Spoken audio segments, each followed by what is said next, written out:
Hello and good evening and welcome to this evening's Planning Subcommittee meeting.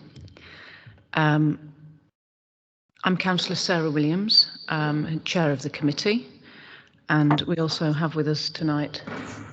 Hello, I'm Councillor Sheila Peacock, Councillor for Northumberland Park and Vice Chair. Reg Rice, Councillor for Tottenham Hill. Councillor Say from Bounds Green Ward. Councillor Peter Mitchell, Woodside Ward. Councillor Dhiren Basu, Seven Sisters Ward. Councillor Luke Colley-Harrison, Crouch End. Councillor Liz Morris, Highgate. And Councillor Viv Ross, Fordyce Green.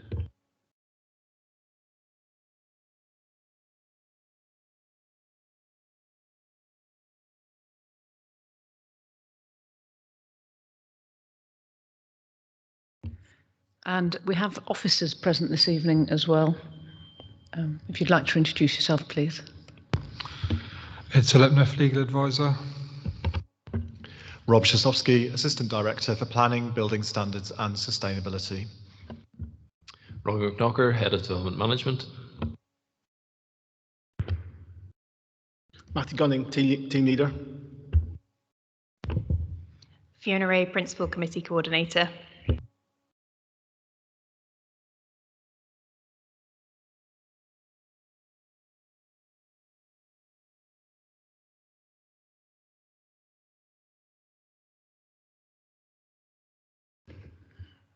We also have Councillor Ibrahim, but she appears not to be in the room at the moment.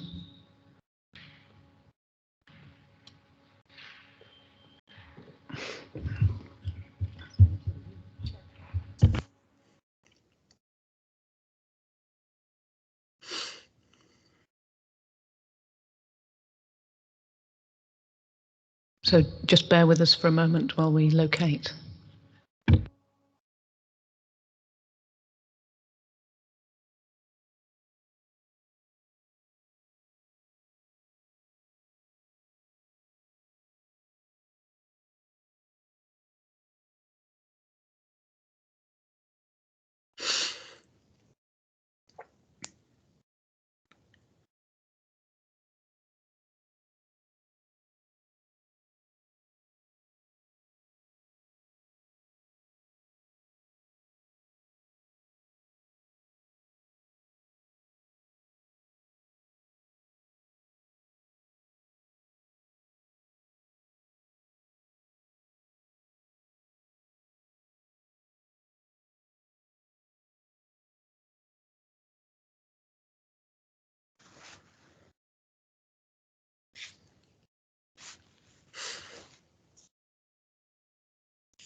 Councillor Ibrahim, if you could introduce yourself, please. We've been through introductions.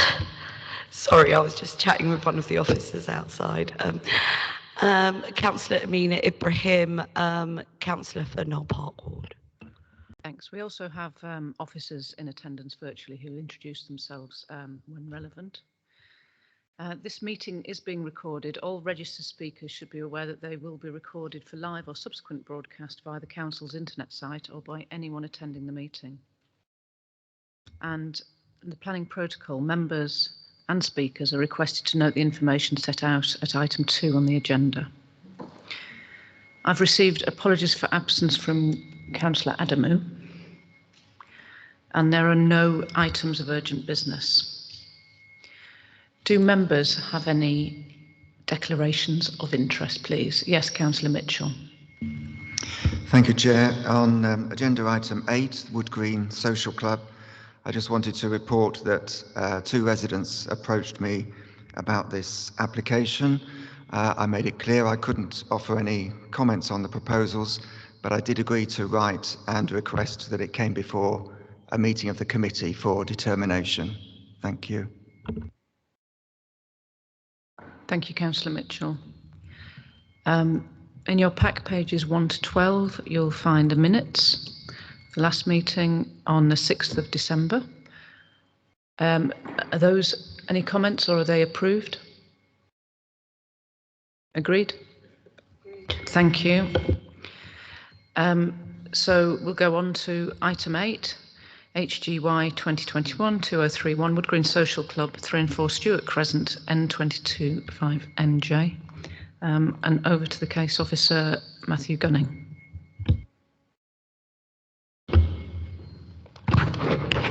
Thank you, Chair. This application is for Wood Green Social Club, located at 3 and 4 Stewart Crescent. I won't call out the full extent of the description, but in summary, the proposal is to redevelop the site involving part demolition and part retention of the existing fabric to provide 14 flats, 5 of which are existing, as well as a social club in the ground floor. I will later in the presentation go into the specific detail of the different aspects of the proposal in more detail. The following map shows the site marked in red. It's a relatively deep and wide site. It's located in Wood Green, walking distance from Wood Green town centre. Key reference points or landmarks include the Civic Centre located immediately to the left. The site is also located within Trinity Gardens Conservation Area. These are the 2 buildings in question, 3 and 4, 3 being the 1960s building on the right and 4 being a locally listed building. On the left is the 1960s building and on the right the locally listed building, number 4. These buildings are internally linked, so this all of this forms part of the site. Just some aerial perspectives showing the site in question and showing its immediate context. As you can see, to the left of the existing social club building, there's a block of flats which was equally built in the 60s, apparently at the same point or time when this site was developed. To the back of the social club building, you've got Ewart Grove, 1930s interwar housing. Another perspective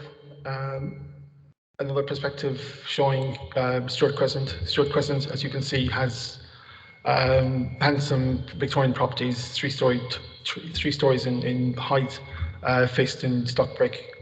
So it is quite a varied area. You can also see quite a few purpose-built blocks of flats within the locality. A last perspective, again showing the same points that I've raised. This is a view then within the site in question. It's deep into the site, at the very back of the site. The site is in effect covered substantially by existing structures. You'll see where this van is parked. This marks a lower level in comparison to the Ewart Grove properties in the background. This is showing the existing top floor, which is a relatively small feature in comparison to the floors below. So going into the development in more detail, so the proposal is for part demolition of the rear extensions and the construction of 5 new part 2, part 3 story mews dwellings. Within this image on screen, the red shows where the mews houses will be located. The proposal is also the replacement of the existing second floor of the social club building and change of use of the first floor from community use C3 to residential use with associated balconies. The green shows the siting of that aspect of the development. The proposal is also for the internal reconfiguration of the 5 existing residential units located within 3 and 4 Stewart Crescent. 4 Stewart Crescent, the locally listed building accommodates 4 flats, while number 3 has 1 flat within the top floor.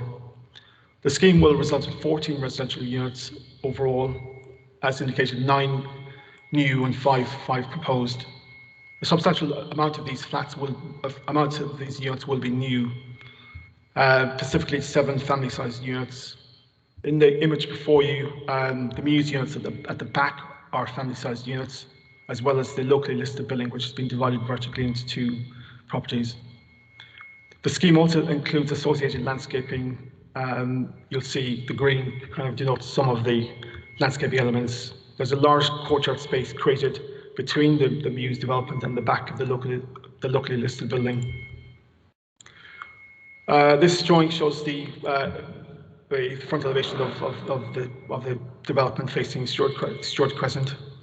The scheme has been amended from that initially submitted. This is just a visualization of the scheme in question.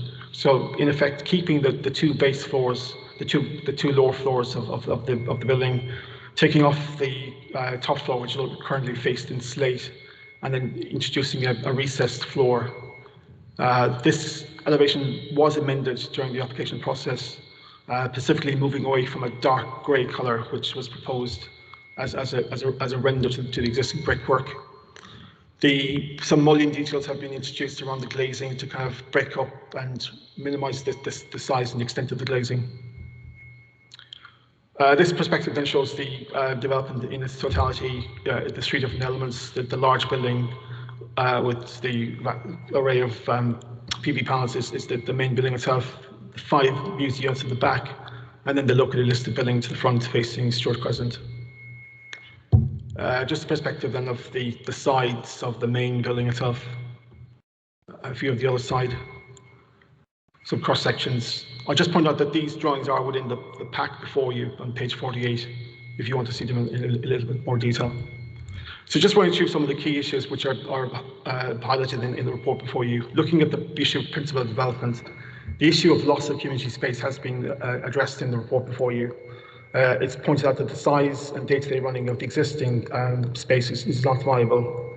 The scheme obviously secures the modernisation of the building and the reprovision of a better quality and more flexible community space, measuring 452 square metres in size. This, in effect, accommodates the ground floor of the main building. Obviously, there is a condition imposed to secure the community space is provided before occupation of the development of the new units in question. As already referred to, it does provide quite a substantial increase in accommodation, of which 7 are family-sized units. Looking at the design and impact on the conservation area, there are obviously substantial changes to the aesthetic of the existing building, which I would point out is a detractor as identified in the character appraisal.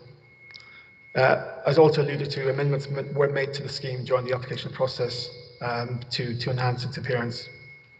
The upgrade to the appearance of the building served to negate some of the impacts of the harm associated with the current detractor status of the building. This, just as one of the references, the initial scheme was initially presented, faced in a dark colour. Very quickly, Sterling House, the locally listed building, being divided vertically into 2 units, achieved relatively easily by just merely inserting a door on the left-hand side, as shown in the drawing on screen. These works serve to obviously improve the appearance of this building. Also, a boundary wall and some landscaping is being proposed in front of the dwelling. Turning then to the last aspect of development, the muse units. These are part single, part 2-story, and part 3-story in height. As indicated, virtually all of the site is already hard surfaced. This aspect of the scheme does respond to the different levels across the site. It's designed to be contemporary in design, encompassing London stock brick, zinc standing roof. The bulk and mass of the scheme has been amended in part during the application process. Just a close-up of the elevation of the building of this aspect of development. Contemporary in nature, using brick and some detailing around the windows to give interest. In terms of the overall impact on the conservation area, the overall scheme would have a broadly neutral effect on the character and appearance of the conservation area, ensuring it is preserved. Certain individual elements serve to improve the appearance, specifically the works to the look of the building. Any harm identified would be of a low magnitude and would be sufficiently outweighed by the benefits of providing 9 additional units. In terms of impact on amenity, the volume and form of the mews to the rear has been adequately broken down to avoid being overbearing or overly dominant. There is an existing high brick wall to the back of the site facing properties 13 to 21 York Grove. The elements, the main bulk of the building is kind of pulled away, i.e. the bigger parts are further away in from the boundary. This drawing shows that relationship. The red, which hopefully is clear on the screen, shows the existing high brick wall along that boundary, which is in respect of the number of properties is being reduced in height. And as indicated, then the bulkier aspects of the development are staggered and pulled away from the boundary. There was an acceptable separation distance between the properties in question. There's no significant impact on sunlight or overshadowing, mindful of the orientation. Equally, design measures have been used to minimise significant overlooking, loss of privacy to properties. In terms of light, the scheme meets a typical BRE test.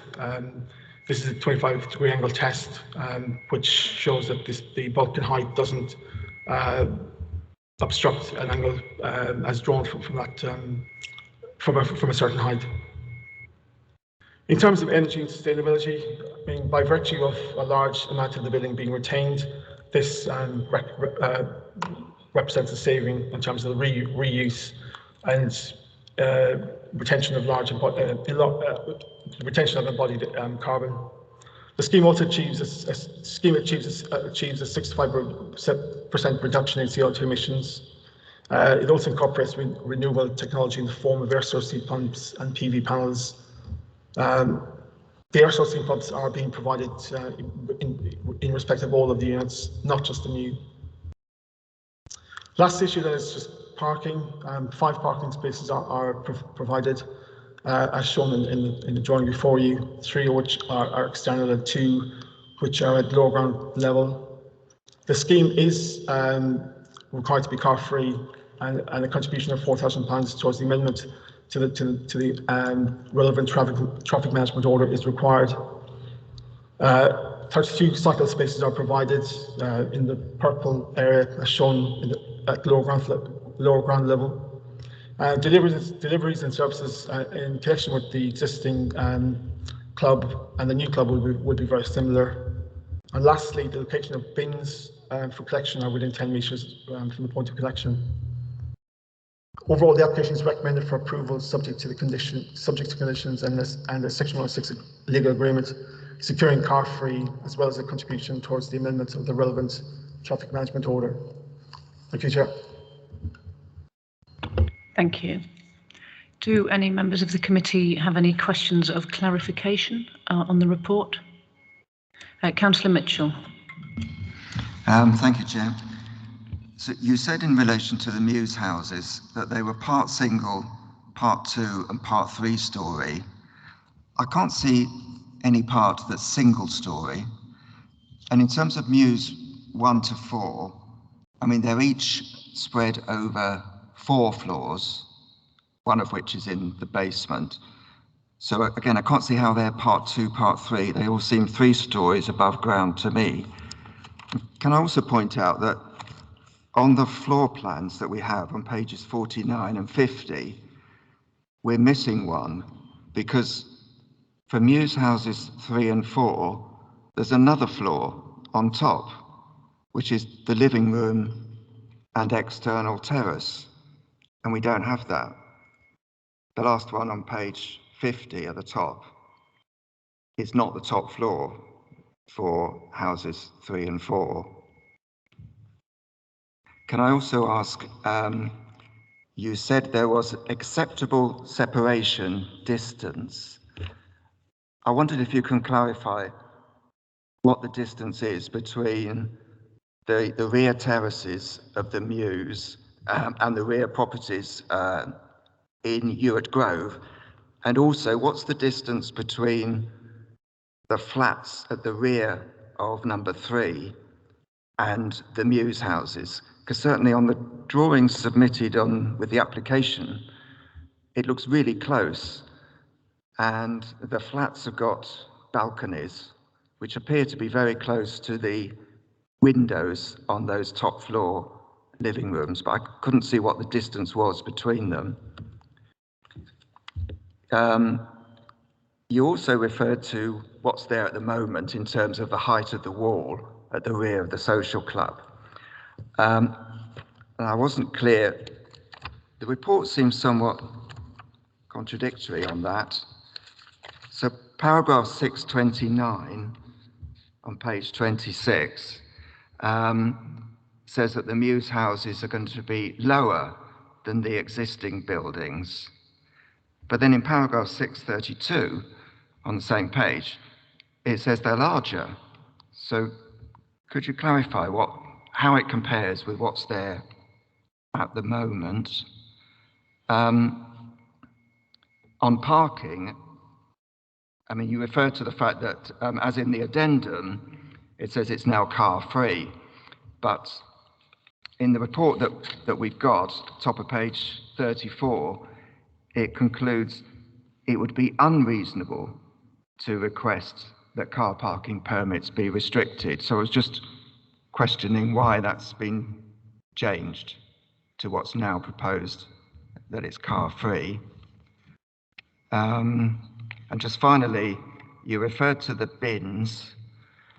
Are those the bin storage area at the side of what is now the social club? Is that for everyone, including the Mews houses and the semi-detached houses at number 4? Do they all use that communal bin area? Thanks. Thank you, Councillor. In terms of the relationship with the properties to the rear, you asked for some clarifications for some key measurements. In terms of the terrace, the terraces do vary depending on where you measure the distance from. At some points it's 19.5 and other points it's 20.5 metres in depth. In terms of the issue of it being part single, I accept much of it is not part single. I mean, I'll just clarify the bit that's single story.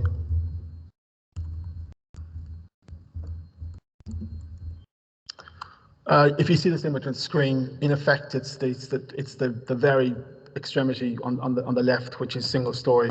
The rest is largely a mix of 2, 3, and 4 stories in height.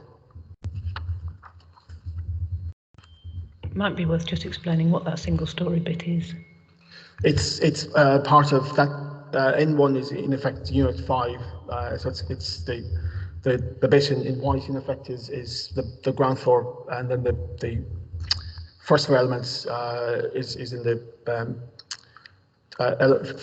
part which is in this standing seam material, which was amended during the application process just to give some differentiate between the two and minimise some of that bulk. These are some of the measurements as I indicated to 19.5 and 20.5. The two blue lines in effect showing the distance to the roof terrace. We accept that the relationship is relatively close, but within an urban context, it's viewed that this relationship is acceptable. In terms of you asked for measurements in terms of the main building, which I don't have to hand. I know there is a distance of 5.5 metres between the front of the Mews houses and the back of the main building itself. In terms of bins, my understanding is that all of the bins are to be sited within the red area, which is within the lower ground floor to the front of the site. Hopefully that clarifies some of the points that you've raised. Oh, sorry, you also raised the issue of transport and car parking. I accept that the report as initially prepared does indicate it wasn't requested to be car-free. Subsequent to that, and in discussion with transport colleagues, they have requested it to be car-free. There is an element of debate about this issue. The applicants have indicated that they did speak with the case officer during the process, and that it was agreed to be car-free. Unfortunately, the officer in question has left, so I can't fully clarify that situation. So I've reflected what's being requested by the transport officers and kept with what they initially asked for. What the applicants have said is that they subsequently provided different car parking stress surveys to indicate that there was capacity on the streets. But unfortunately, transport colleagues have insisted that this should be car-free by virtue of its location within a P12 5-6 area. So hence the addendum before you has asked for it to be car-free, which obviously doesn't restrict occupiers from having a car, but obviously they can't apply for a permit outside of the site. Thank you. Okay. Yeah, it's okay.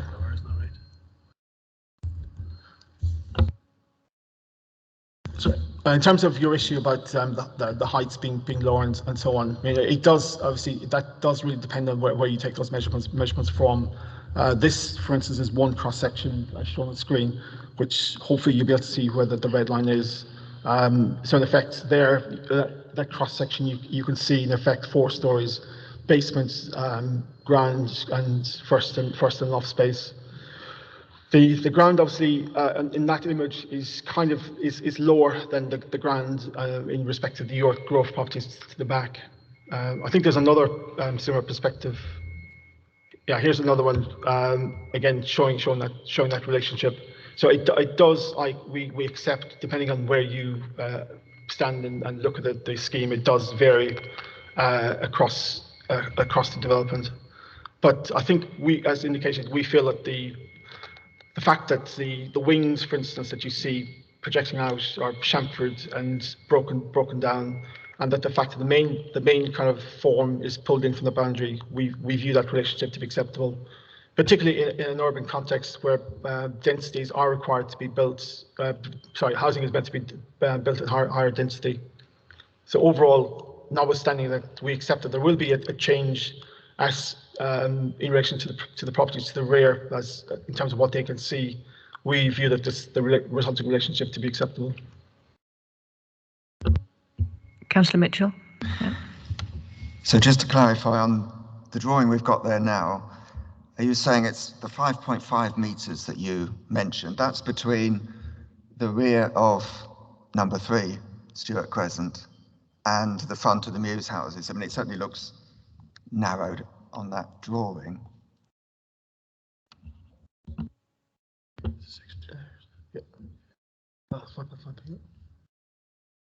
It's the gap in between the Mews houses and the back of the main building itself.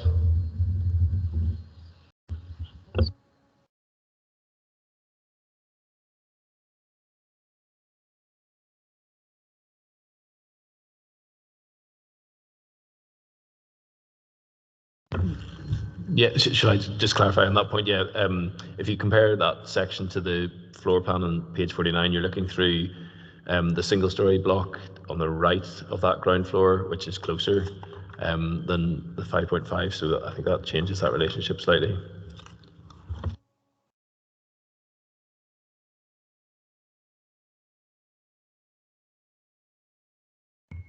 Is that okay?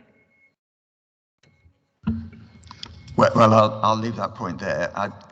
The drawing that was also shown with the Mews house number 5, or the rear of it, Mews house number 5 being quite different from the others. No, it's the one showing the view from the rear of Ewart Grove.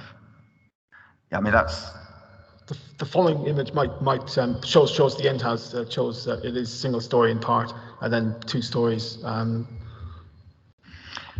I mean, my question was about another view you had of that. I think it was of the rear, because I appreciate that Mews House 5 doesn't have any windows at the rear, but I was trying to clarify how high above ground it was, whether it appeared to be 2 stories above ground.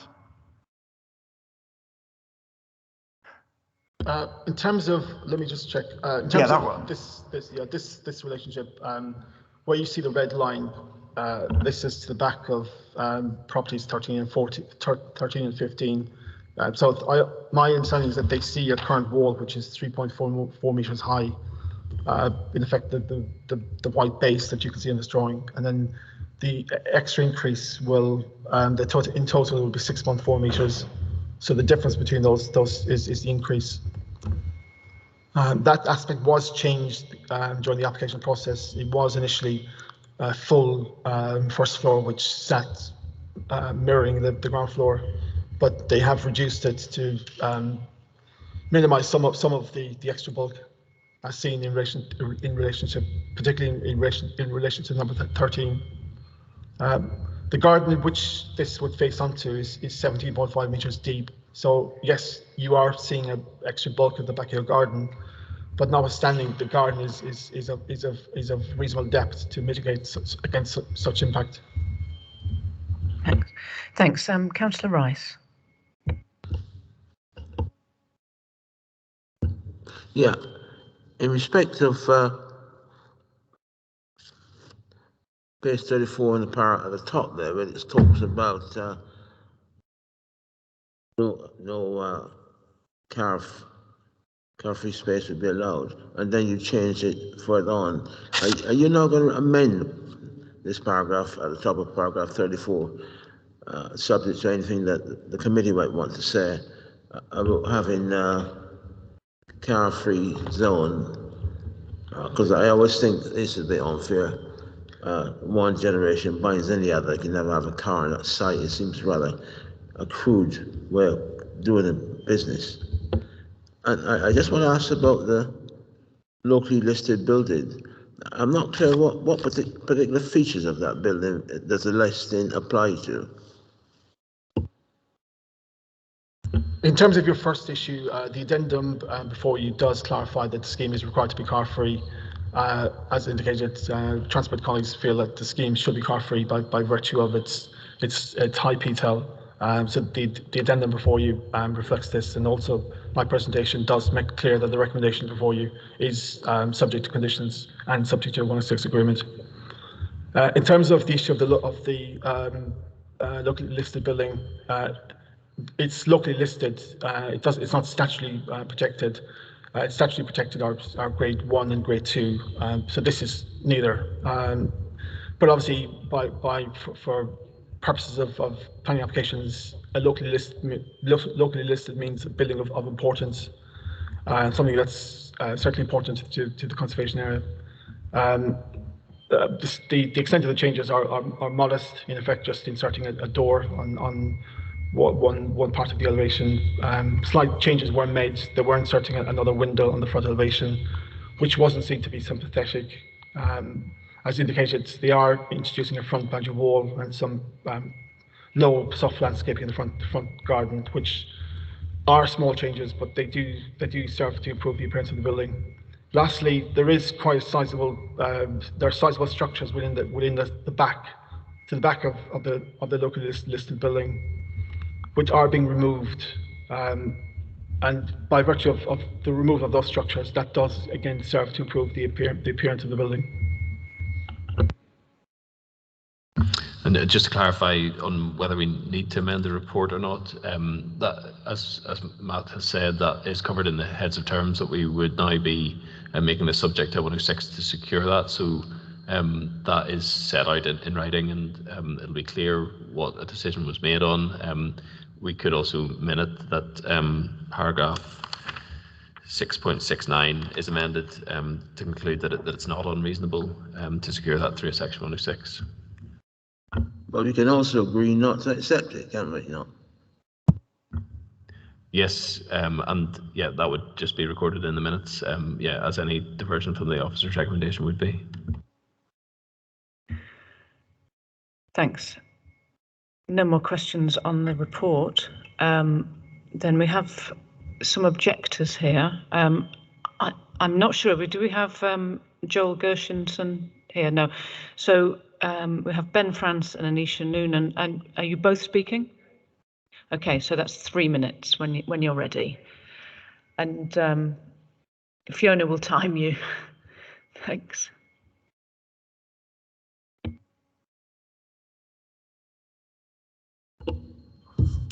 Hi, I'm Anisha Noonan. I'm here as a resident of Ewart Grove, living in a property directly affected by the proposed development. My views are representative of those neighbouring properties also affected. We've noted the amended plan, supporting documents and reports added to the application in December. In principle, we are in support of the redevelopment of the site and the provision of homes for Haringey, though we note there is no commitment to any social or affordable housing. However, we still stand by our original objection submitted last year and feel that the Planning Committee report does not address our concerns about loss of privacy, amenity, massing and density of occupation from the Muse houses in the proposal. Today, I'd like to highlight specific objections concerning the loss of privacy for Ewart Grove residents due to overlooking from the proposed Muse houses. The Planning Committee report at paragraph 6.46 references the DPD policy DM1, stating that development proposals must ensure an appropriate amount of privacy to neighbouring properties to avoid overlooking and loss of privacy and detriment to amenity of neighbouring residents. We do not agree that the current plans afford these protections of privacy. We have two specific concerns to the proposed design, particularly relating to Muse houses 3 and 4, which are currently proposed to have 3 stories above ground. Firstly, in the Planning Committee report at clause 6.54, it states that the 1.45 metre screen on the upper terraces will prevent overlooking. However, the drawing in the application, which is 02107 section 4, but was also on the slides earlier, is an unrealistic representation of overlooking from the terrace that appears to measure the overlooking from the living room window and not the terrace itself. When those residents are on their terrace, they will be able to look directly into the rear windows and gardens of Ewart Grove properties. We contend that the screen is too low, or indeed 3 stories of Muse houses are excessive in height. Secondly, in clause 6.55, there is mention of 1.7 metre high sandblasted glazed panels to protect privacy from the second floor bedroom windows. However, there is no mention of any planning condition that stipulates that the window design cannot be altered by residents. New occupants could replace the windows with clear glazing, which would not prevent overlooking. We argue that there should be conditions similar to condition 11 in Appendix 1 that protect this design feature in perpetuity. Finally, we are concerned that the conditions on the construction management plan, Appendix 1, Condition 4, does not include any reference to protection against damage to gardens and boundaries of properties adjacent to the site during demolition and construction, and the liability for any repairs necessary as a result. There is also no mention of how access... Thank you. Thank you. I would have let you finish your sentence. It's okay. Thanks. I was just writing down those suggestions, but did you get them? Robert, yeah. Do any members of the committee have any questions? So you might have to scuttle back if... Yeah, Councillor Mitchell. Well, I just wanted to pick up that point on how you measure overlooking. I don't know whether it's a question for the resident or for the officer, but it is the terraces that are nearest to the properties in Ewart Grove. So shouldn't we be trying to assess the risk of overlooking from those terraces rather than from inside in the living room?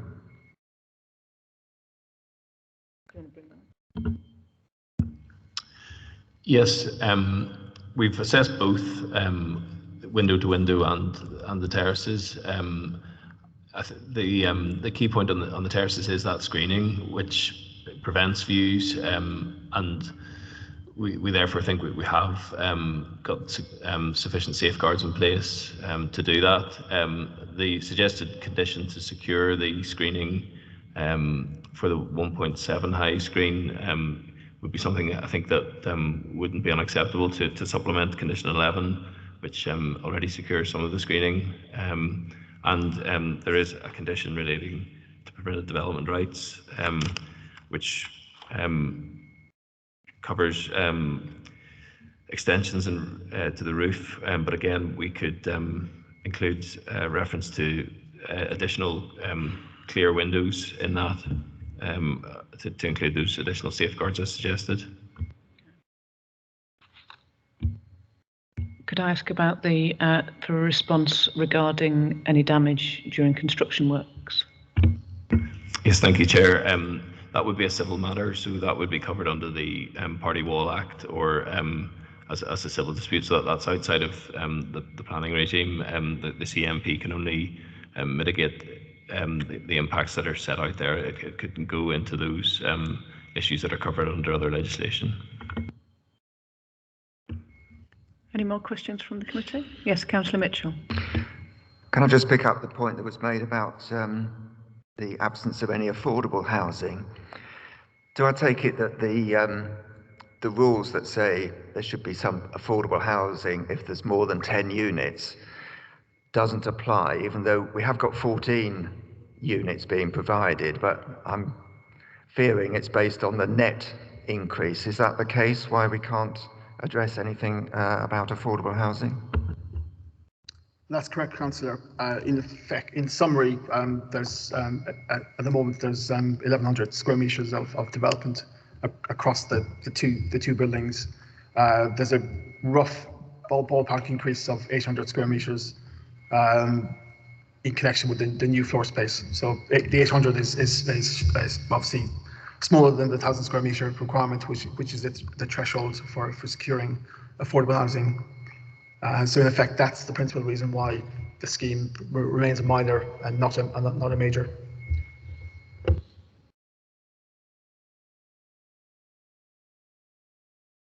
If there's no more question. Oh, sorry, I wasn't looking. Councillor Peacock. I wasn't sure if about the windows that we just spoke about. Could we have an informative that they cannot be changed to clear windows? Could that be added on? Yeah, I think that's agreed, I think, currently. Yeah. Yes, I suggest that condition 20 is enhanced to be clear. So it would be further than an informative, it would be a condition to say that that's excluded from their permitted development rights.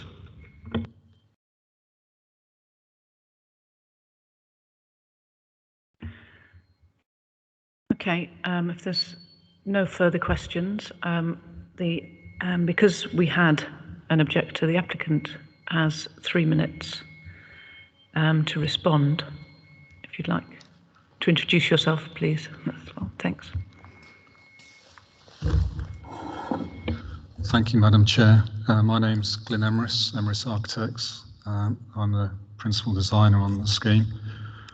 I'd just like to say it's a site that obviously we've looked at quite carefully and that tried to create a balance that works well for the site, improving it and getting them the best amenity and space for everybody.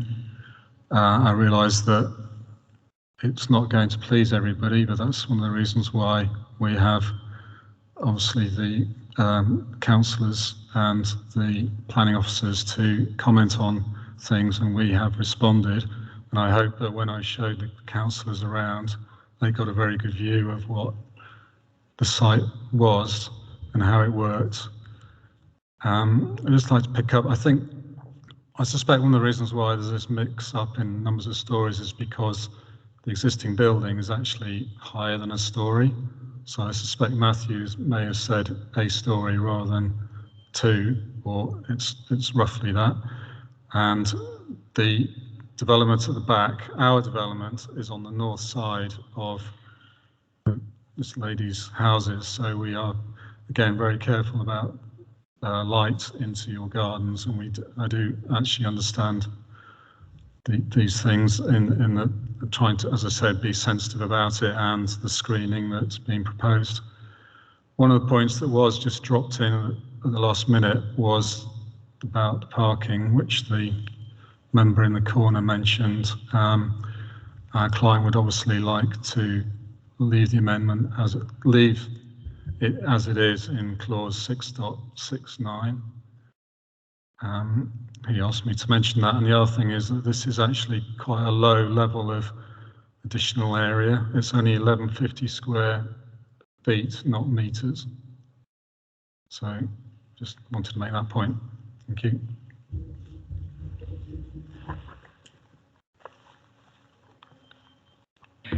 Any questions for the applicant? Councillor Mitchell.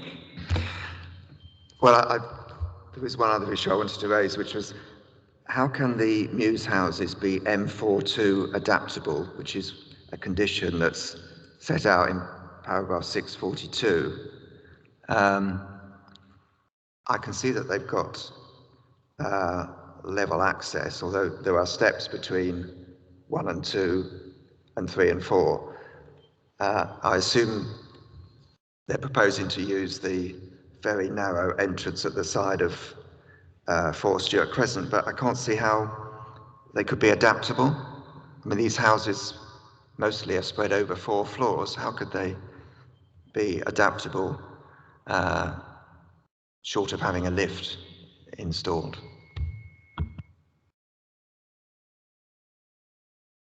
So that's not a question for the applicant, or is it? I assume, given it's a condition, that it's something that the architect has felt that they can comply with, but I wasn't clear how they could possibly comply, given the layout of those Mews houses.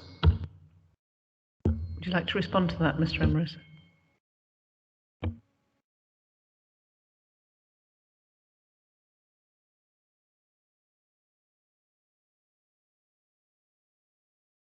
Is that on?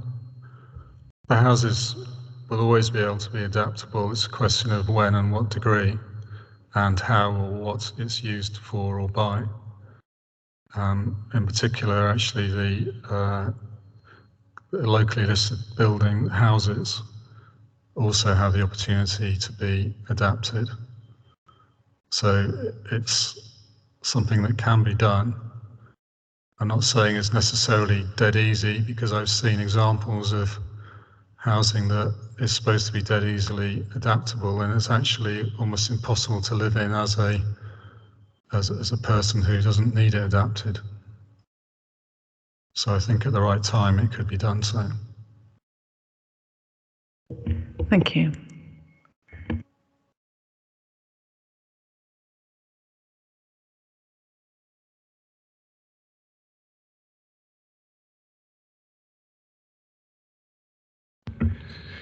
Yeah, and just to clarify the point on the CPZ, our policies do seek to minimise car use and restrict parking as much as possible. There is a threshold set out in the parking policy that I believe is 4 additional units. So to allow this to be car free would be in line with that policy. If it was a smaller scheme, it's deemed not to trigger that. I think the previous case officer had certain previous appeal decisions and certain things in mind, but the strict policy position is that this could be a car-free development.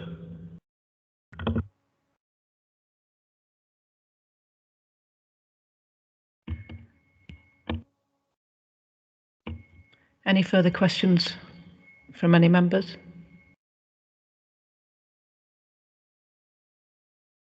And no proposals. So we have the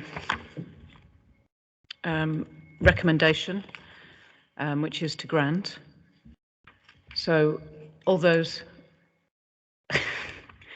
did you want to come in? Yeah, well, I'd want to move rejection on the grounds that it doesn't comply with policy DM1. It doesn't relate positively to neighbouring properties, and it involves a loss of privacy and overlooking. I think the same's set out in London Plan D6, that it's detrimental to the amenity of surrounding housing. And also DM7, it's a backland development, or part of it is, that doesn't safeguard privacy and amenity for the adjoining houses and doesn't have any street frontage. And then possibly also conservation area, given the comments that we've got about the harm to the conservation area from the development at the rear. Thanks. So all those in favour of the motion to beg your pardon, yes you do. Is there anyone going to second Councillor Mitchell's motion to reject?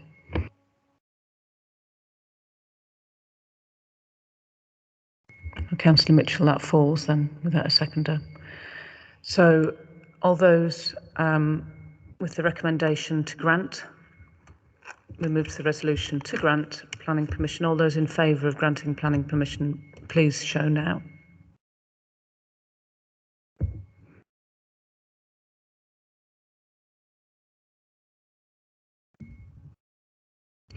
And those against?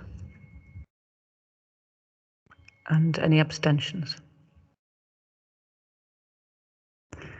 Thank you. Thank you to the applicant team and to the objectors to come to speak to us as well.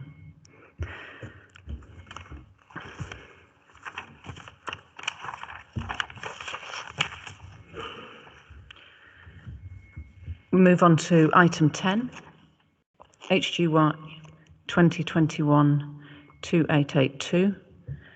Actually, I didn't read out the result. Do I need to go back to that? In terms of a recommendation from me, this recommendation, Okay.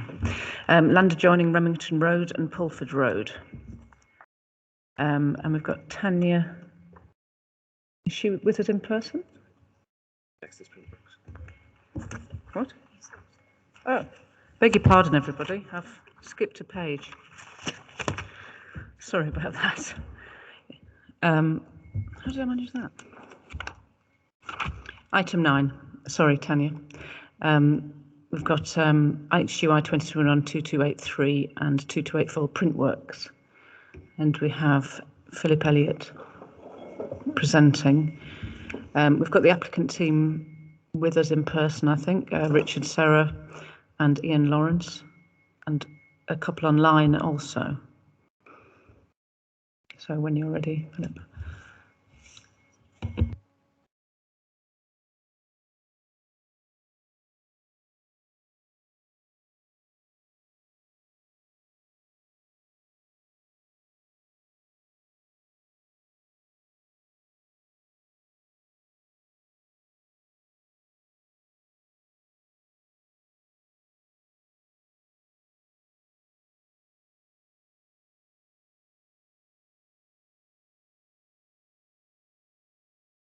Just while we wait for that, if we could ask Fiona what the result was of the last resolution, please. Of course, yes. So it was 9 votes for, 0 votes against, and 1 abstention. Thank you, Fiona.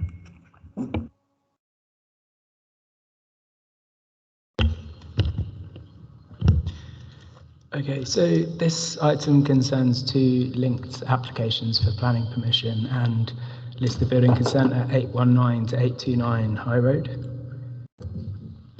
Philip, I suspect you're going to have to move the microphone towards you a little bit. Okay, sorry, is that better? Yeah.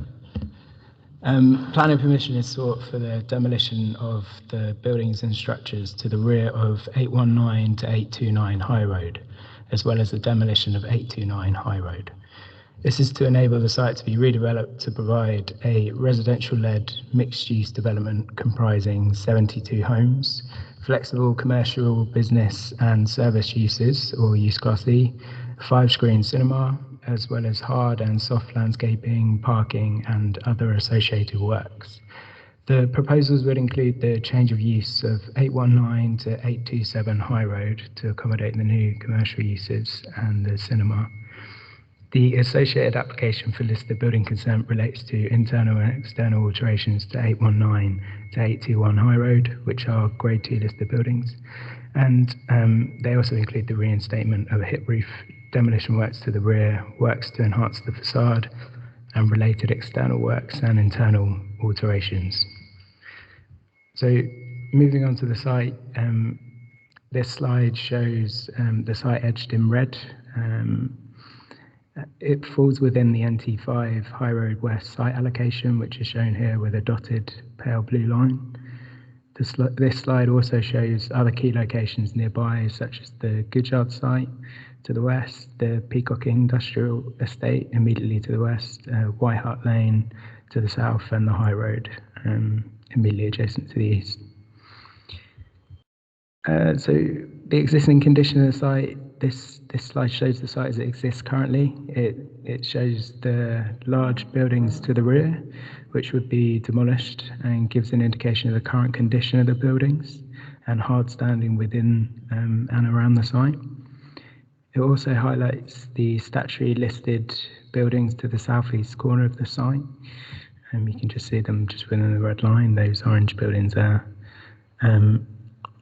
It also shows in the bottom right-hand image number 829 High Road, which would be demolished as part of the proposals to enable the widening of Brunswick Square. So the proposals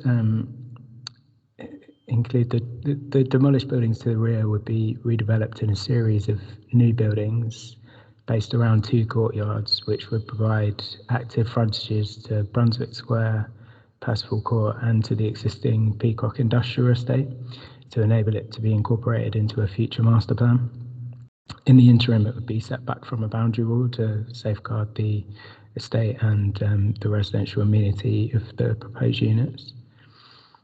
The first covered courtyard immediately to the west of the High Road frontage buildings would form part of the proposed cinema space, access from Brunswick Square.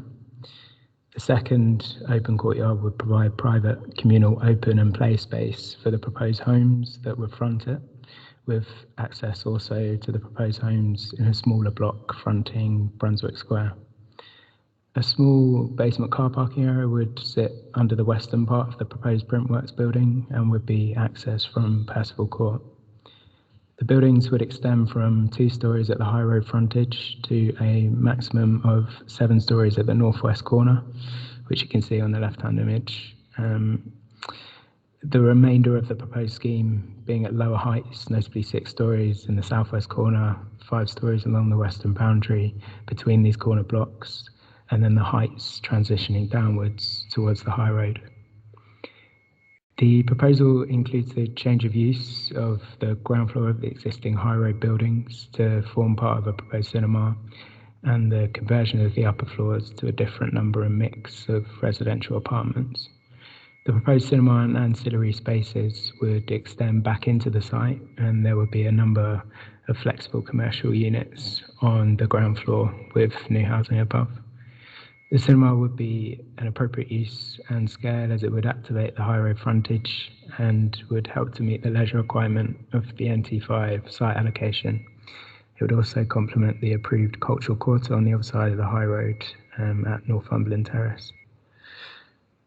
So this slide just shows the ground floor arrangement, with the cinema occupying the central section of the site behind the High Road buildings. It also shows the laneways of Brunswick Square to the north and Percival Court to the south. This slide shows a section within the site, looking north at the top of the image and south at the bottom. It shows the transition downwards of building heights towards the High Road and the private courtyard for residents at first floor level to the rear of the site. This slide shows the north elevation to Brunswick Square and the southern elevation, part of which is at the end of Percival Court, part of it which sits alongside 819 High Road.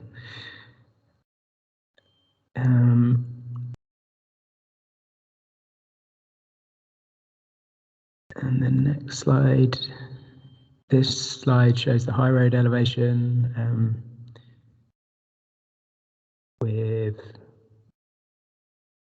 you can just see at the top on the right hand corner, it just shows 829 removed, and the enhancements to the listed and locally listed 819 to 827. Below is the elevation to the Peacock Industrial Estate and the wider master plan NT5 area. So key policies, a master plan framework for the High Road West was been prepared in 2014 by Arup, which sets out possible massing and typology parameters for the site. Although the Arup master plan seeks to ensure that NT5 is brought forward in a comprehensive manner, precedent is established that component parts of the site allocations may be progressed separately, provided they do not prejudice the delivery of the site allocation.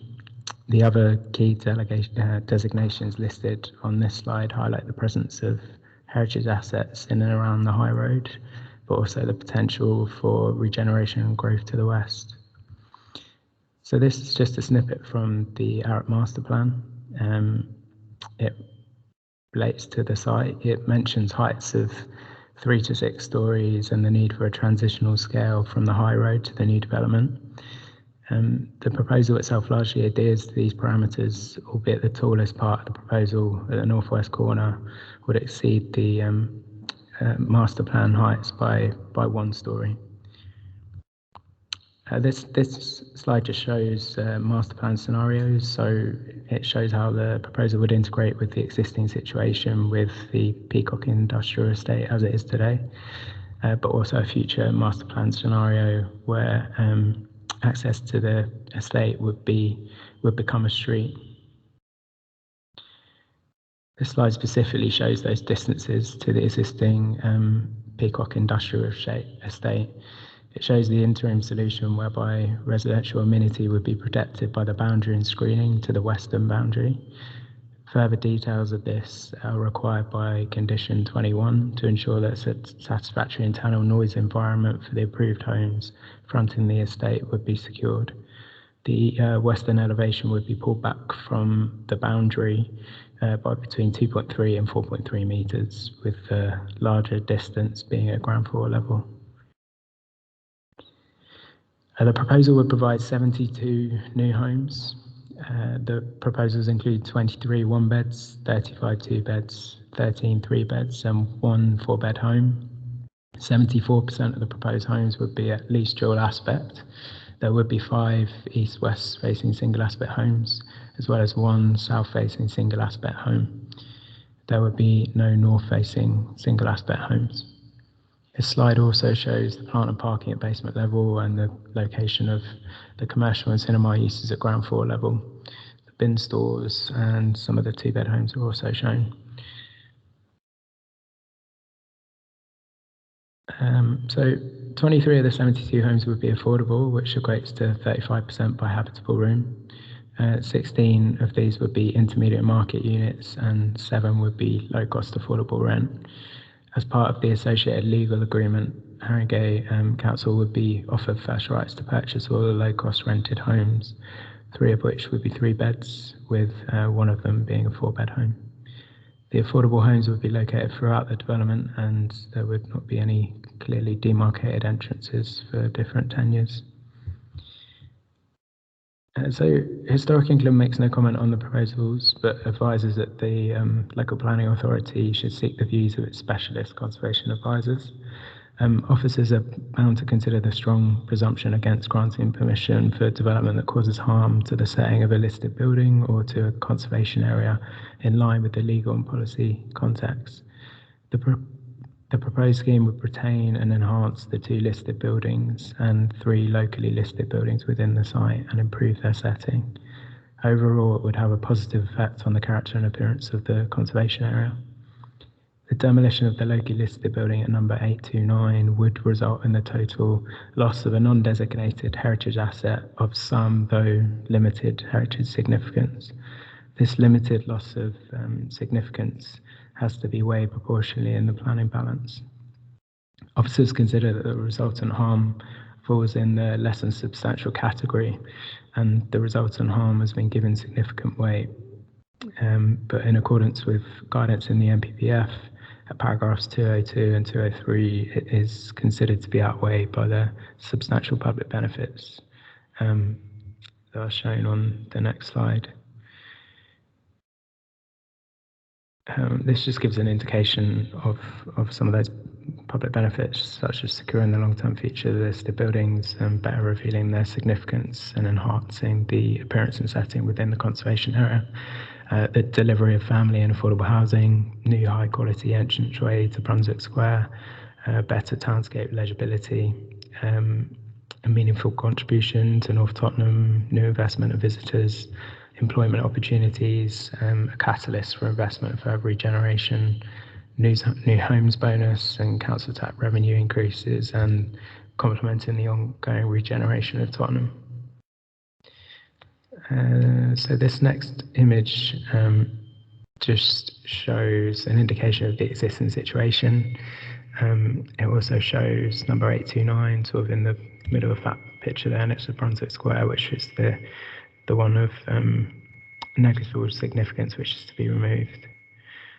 And this proposed image shows what it will look like after the development, and it just highlights some of the high quality materiality, the works to 819 to 821 to improve the facade, the retention of an aspect of 829 in the form of a archway, and the improvements to Brunswick Square, and you can also see the materiality sort of linking into the high road frontage beyond.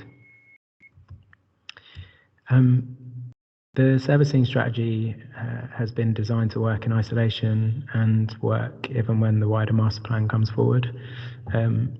Parking is provided within the work scheme for 8 vehicles, which are accessed via Percival Court. That's the laneway to the south. The approved scheme for 807 High Road, which is nearby, would be car-free with the exception of 1 accessible parking space and up to 2 hearses.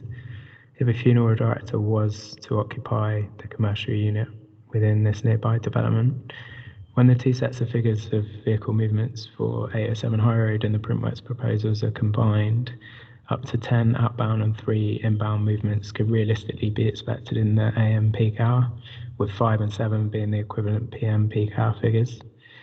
A statistical method for calculating the probability of a given number of events occurring in a fixed interval has been used by the applicant to assess the likelihood that inbound and outbound movements would occur at the same time during peak hours, resulting in the existing vehicle having to wait for the entering vehicle to complete its manoeuvre. The probability of entering and exiting vehicles taking place at the same time is less than 1% in either the AM or PM peak hour.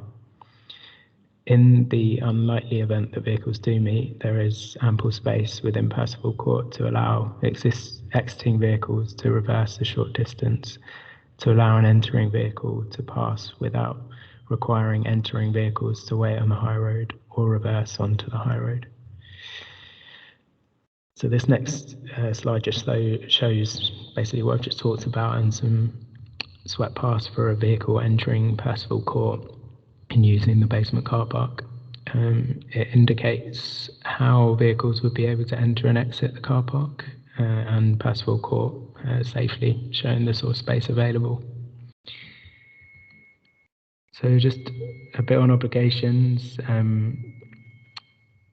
This slide indicates the contributions being sought. The infrastructure provision is in line with the amount sought for the Goodyard Depot scheme that was recently refused. It seeks proportionate amounts to that scheme for a library, community space, and publicly accessible open space.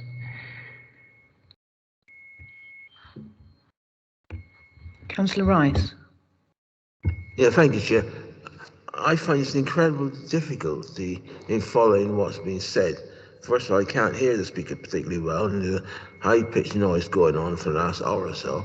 I said this before, this is a massive scheme, and I'm not sure how we are supposed to understand the detail in half an hour and sufficiently understand it to vote appropriately, whether the development should be allowed. And my view is that these things should be split out into sections so you can have a nice bite-sized chunk of consideration of the application, rather than a whole thing of several hundred pages with almost impossible to follow for people who are not professional planners. Thanks. Philip, if you could speak more loudly, that would be helpful. I can't do anything about the noise. We have tried to get an alternative venue, but there don't seem to be any available to us at the moment. The applicant has provided a booklet, which you might find helps your understanding. You should have one on your desk. Okay, thanks, Philip. I will try to speak a bit loudly. So I'll just go back to this slide. So it indicates the contributions being sought. The infrastructure provision is in line with the amount sought for the Goodyard Depot scheme, but obviously this is a much smaller part of the NT5 site allocation that is being put forward today. It seeks proportionate amounts to the Goodyard Depot scheme for a library, community space and publicly accessible open space. The other obligations would secure the benefits of the scheme across affordable housing, transport, employment and training, carbon management and sustainability, ultra-fast broadband, considerate construction and highway works. I will just move on to some visualizations. So this first image is a view looking west. Sorry to interrupt you again, Philip. Yes, Councillor Ibrahim. Sorry, Chair, I don't think it's the volume. I think if you could slow down when you're speaking, because it's all kind of in a bit of a blur and a... Okay, thanks. Yeah. So maybe slightly slower as well. Just slow down and, you know, full stops, etc. Okay. So this is a visualization of a view looking west from Northumberland Park. And yeah, as we've seen before, it's directly looking at 819 to 821 High Road. This is a view looking south from the indicative Peacock Park. The images to the right show you whereabouts the position of the view would be from. And that's the highest corner of the Printworks building, so you can see the full 7 stories. So this would be a view looking northwest from Percival Court. And the view looking north from the indicative master plan. And finally, a view looking south at the northwest corner from within the master plan. So that's the tallest element of the building.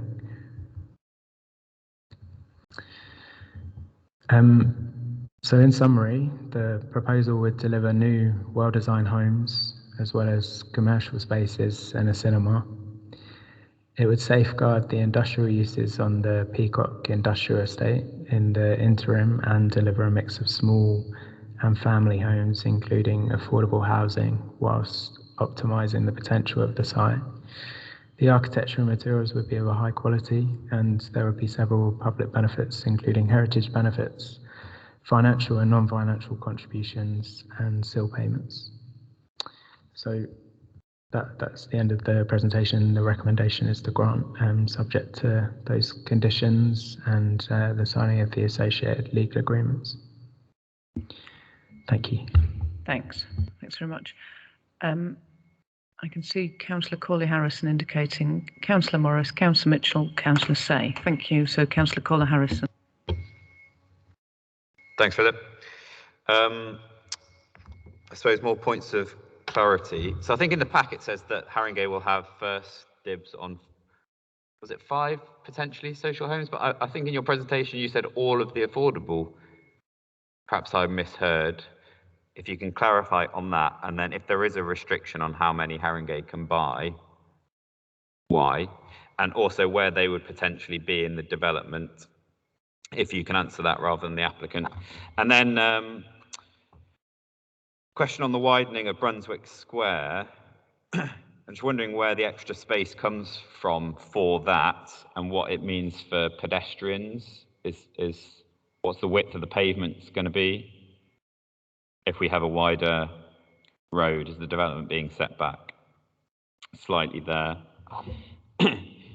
And then in the pack, there was a request from the CCG of a 106 contribution, but the report indicates that it would be better coming from the strategic SIL money, but it doesn't indicate that there's going to be an uplift in the SIL contribution to accommodate, which is essentially what the CCG is asking for, extra money for this. So why can't it be a 106 contribution there? And then also, I wasn't totally clear on the podium play space, whether that was accessible for all and the route in to that, and maybe that's again one, I don't know for the applicant, but if you can answer that now, is it just open to all from the building through a single entry? That's it for now, thanks. Thank you. I don't know, Robbie, if you want to come in on the SIL and 106 stuff, is that helpful? I can do that. Oh, you? Yeah. Thank you, Councillor. Just on the point of SIL and Section 106, so the CCG is not asking for an uplift in the amount of SIL payable, because the amount of SIL payable is a fixed amount based on floor space, so it's not a point of negotiation that can be pushed up or down. It's purely based on a calculation on floor space. However, you are right, they have asked for a Section 106. So for that, we turn to our planning obligations SPD, which is the council's adopted guidance, which it does make clear that health contributions should not be done through Section 106s, and that is a matter for the Community Infrastructure Levy. And there is another SIL document, a policy document adopted by the council, that sets out that SIL can be spent on health. And there's a more wider relationship that the council has with our health partners on how we may spend SIL on health provision across the borough. So so I'm confident, as the report sets out, that we get the SIL payment, and there is potential for that SIL payment to be spent on health services in the borough as part of the overall mitigation. Thank you. Thanks, Rob.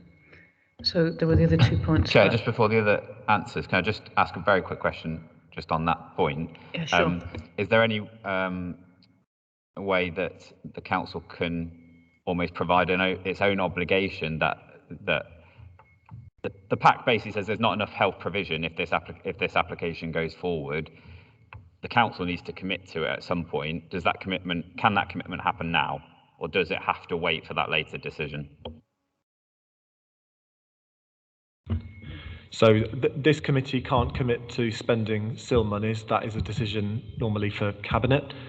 So it can't make that commitment now, but I can point towards the planning obligations SPD, the SIL governance policy document, which does say, and another document is called the infrastructure delivery plan, which talks about spending SIL and other contributions that are available on health.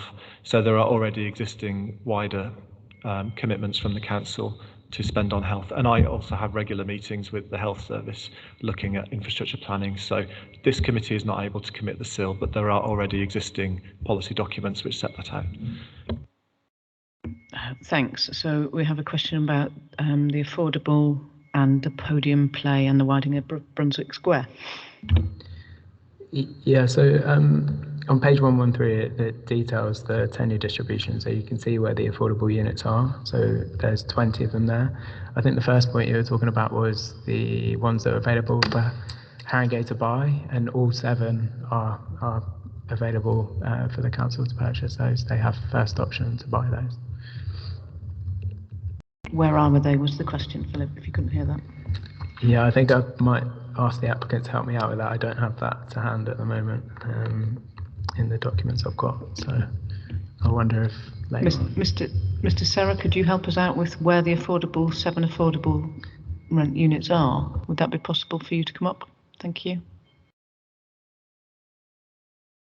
Sorry, Chair, and the question was also why only 7 of the 20? I got that, yeah. So to summarise, there's a mixture of affordable tenures proposed.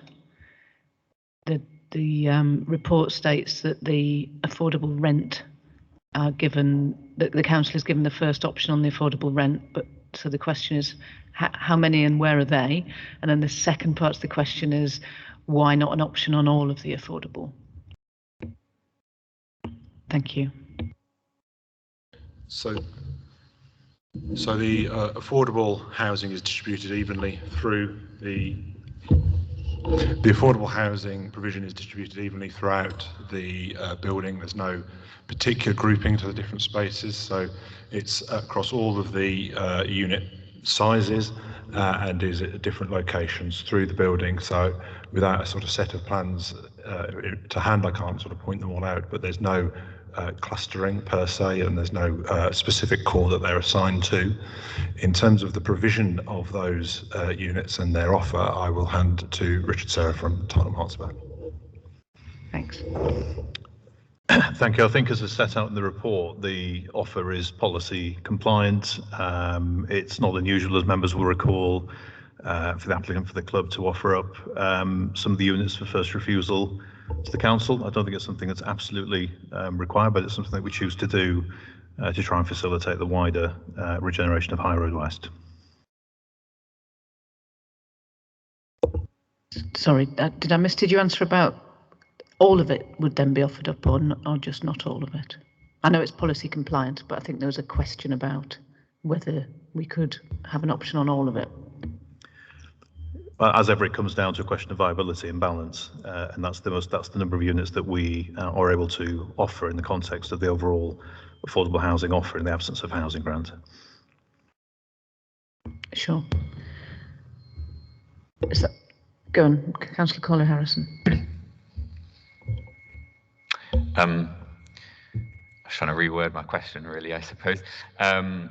So the intermediate housing, are you looking at retaining ownership of that and managing it yourselves, or if it's being sold to the market as intermediate housing, is there any reason why Haringey couldn't be offered that as first option if that were to happen? I suppose is my question. Shall I take that one, Chair? I suppose that's a question for our housing team. I think that the point here is just taking it from the top, that we have a 40-60 low cost and intermediate split, which is policy compliant. All of those low cost rented units are offered. So it would be a question of whether we would, as you've asked, want to purchase intermediate or not. That could still happen. There's nothing that prevents this, but we've assumed that that's unlikely because our preference is for low cost rented units, and there's obviously a higher price for intermediate, which would push us out of being able to pay for those to then provide them at council rents. So that's the basis of the agreement for 7.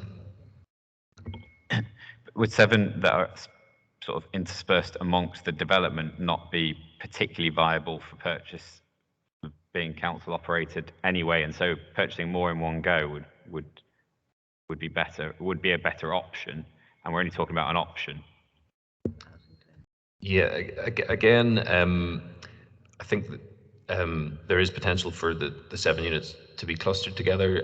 I think the applicant team have sought to avoid a distinction between private and the affordable, but it's still reasonably open and flexible. So we could cluster 7 together if that was attractive to us, and that was an option, and then that would separate the intermediate. But you're right that it would be more attractive to have more of them together, but there's nothing that prohibits that. It's really what happens in terms of transactions between the council housing team and the applicant. And thanks. And seems I've got you there. Would you mind giving us a bit more information about the podium play and also the pedestrian stroke vehicle stroke bicycle on Brunswick Square, I think it's called? So there is 200 metres squared of children's play space provided on the podiums. And then there is the outdoor communal amenity space is also provided there as well. That's at about 1,200 square metres. There's also the private amenity space associated with all of the units. The communal amenity space on the podium is accessible by all residents, and obviously there's no differentiation about who's available to access there. Obviously the scheme improves the public realm around the space, both through Brunswick Square and Percival Court. Brunswick Square is widened through the removal of 829 High Road. That allows us to provide a 3.7 metre wide vehicle carriageway. That's separate and delineated from a 2 metre wide at its minimum, wider in other parts along the length of Brunswick Square. So that's 2 metre wide pedestrian segregated footpath as well. Thanks. Councillor Morris. Thank you, Chair. I just wanted to, had a couple of questions. So one was on page 140, 6.10.9, 6 lines down. I just wanted to query, it says, this is about the daylight assessments. It says four times rooms serving 2 flats, 2 times blank, and 2 times dining rooms. I wanted to know what that blank was. I may have missed it, but I couldn't see anything about secured by design at all. I looked in the addendum or the conditions. I couldn't see it.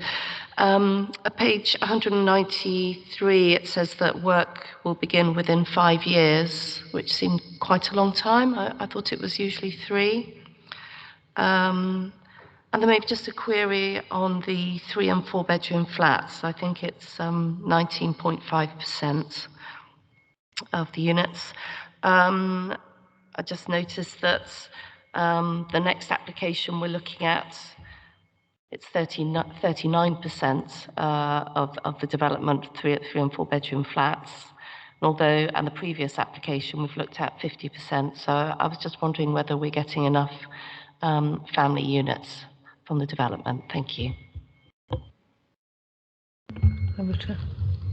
Yeah, just to clarify what paragraph that was again. Was that 6.10.9, page 140? Yeah, I'll just check, because in the addendum there were some changes just made to that because the daylight sunlight study has been updated. I'll just bring that up and check it. Mm-hmm.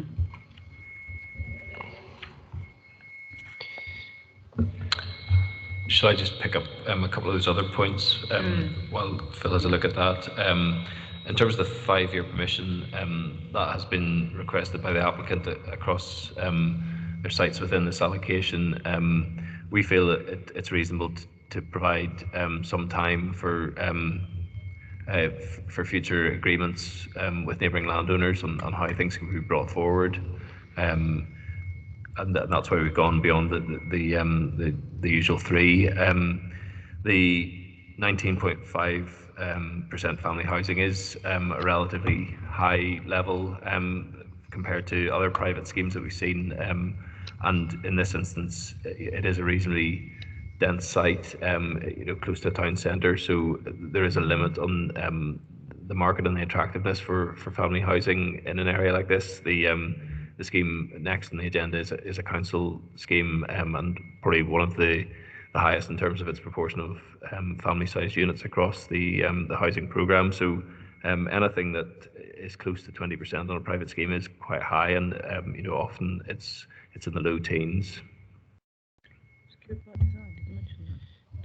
Yeah, just to answer the question on secured by design, we've got a condition at number 27. It's on page 181, which just asks for it to be basically get accreditation before occupation. I think you asked a question about the 5 years. So we've got that one. Sorry. It's the 6.10.9. If you could just clarify exactly which point, because I'm just trying to find the hole that. Oh, yeah, sorry. Yeah, so it's the first bullet point. So it says numbers 831, High Road, immediately north, blah, blah, blah, 4 times rooms serving 2 flats. So there's 4 rooms in total. So 2 of the rooms are living dining rooms. But what are the first? It says 2 times X and 2 times living / dining rooms. So I was just wondering what came after the first X, what rooms those are. Because you need 2 and 2 to make 4.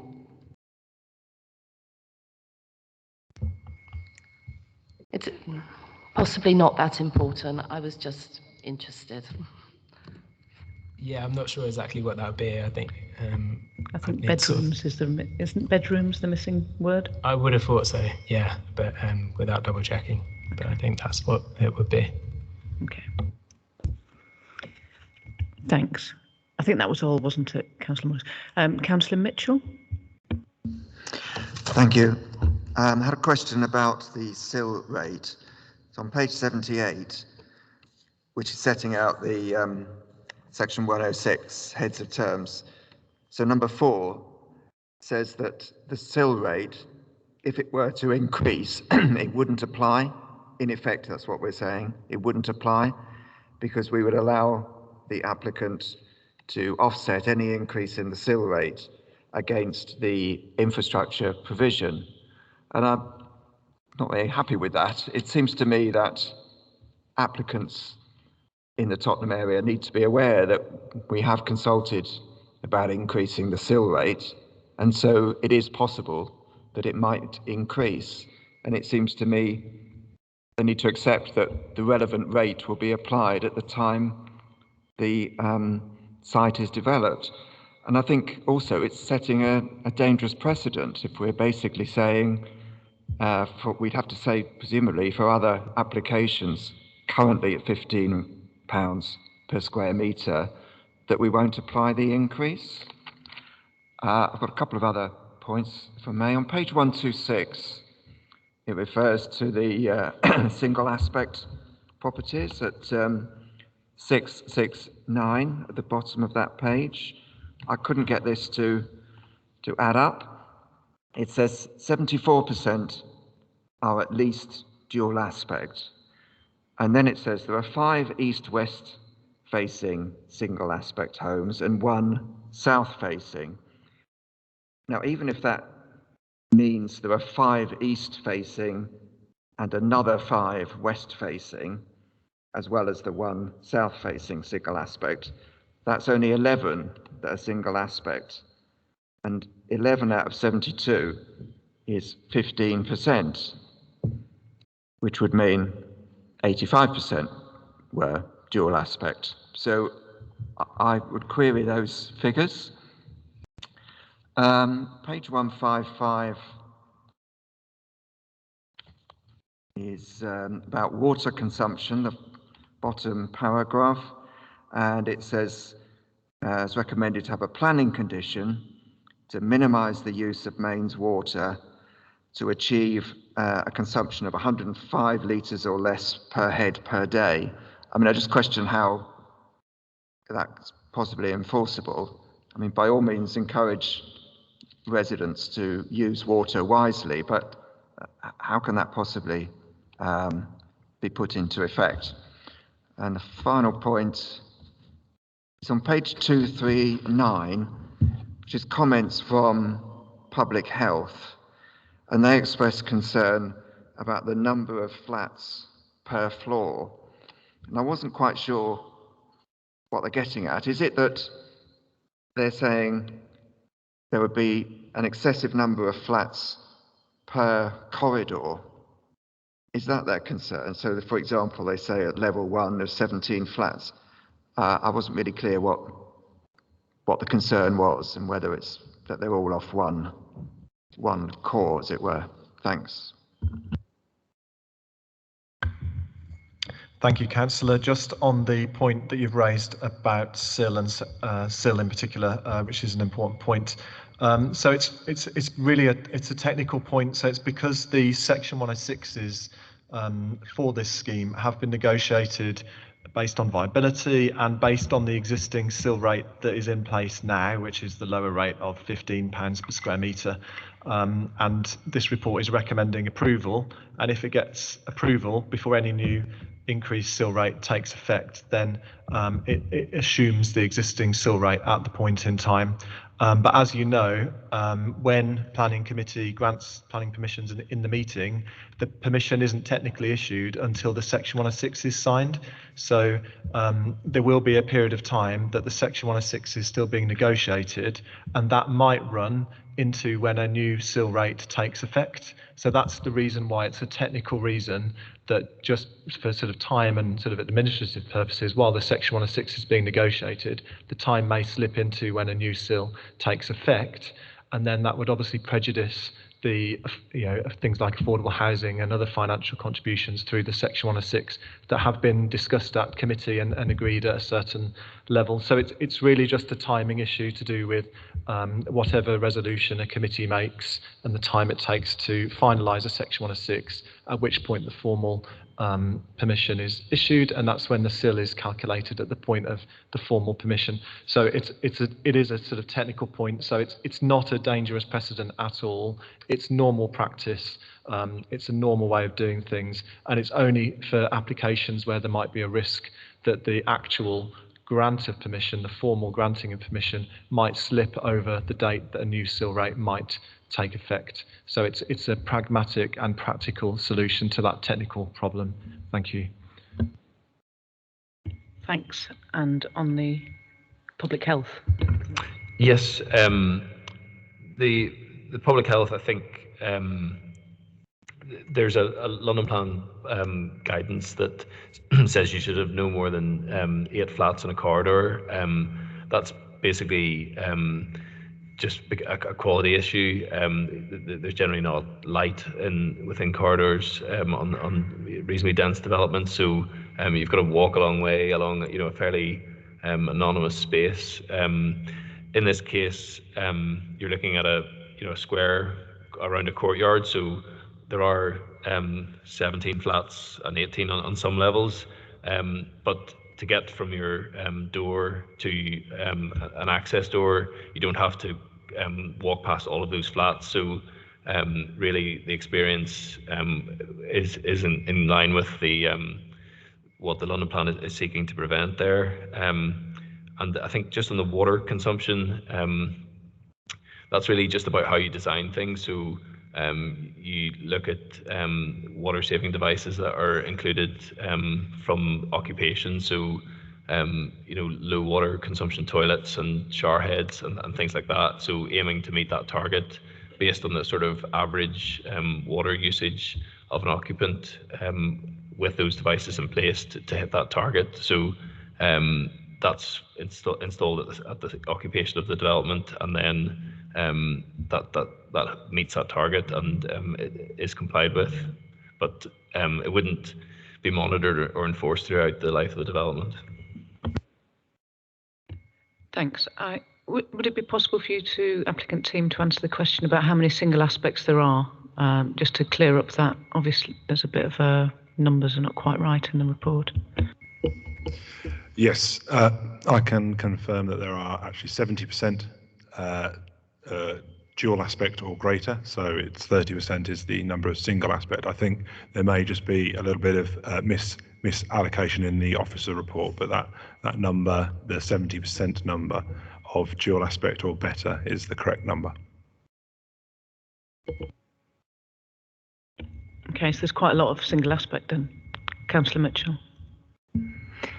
Well, yes, indeed. So there are a lot more single aspects. So I guess, can we be satisfied then that there still aren't any north-facing single aspect ones, or indeed no more than the one south-facing single aspect, because both of those present problems? I wonder if you can't answer that, whether anyone who's attending virtually can answer that. Yes, no, we can confirm that there's no north-facing single aspect units. Right, thanks. Councillor Say. Thank you, Chair. I wanted to ask about service charges, really. I was pleased to hear that the council tenants are going to be pepper potted across the estate, but we've been told in other applications that they're clustered together so that you can keep the service charges down to make them affordable, because they're not going to just be paying rent, they're going to be paying service charges as well. So what happens in this case? How are they still affordable?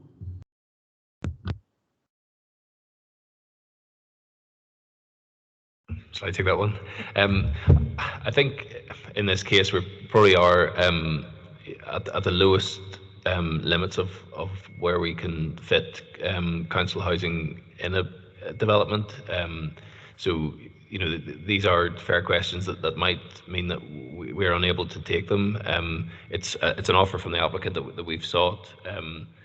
There are properties that are masonettes that open onto the street, so they avoid that issue, and those would be the sort of family houses we'd be targeting, but there may overall be properties that are unsuitable for that, which may lead us not to take them on.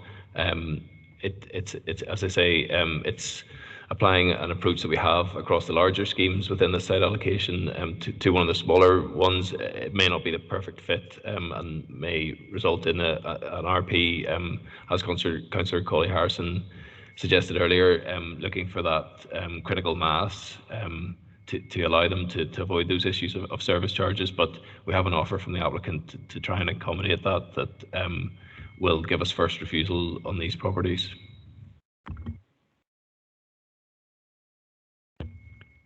Are there any more questions? Yes, Councillor Colley Harrison.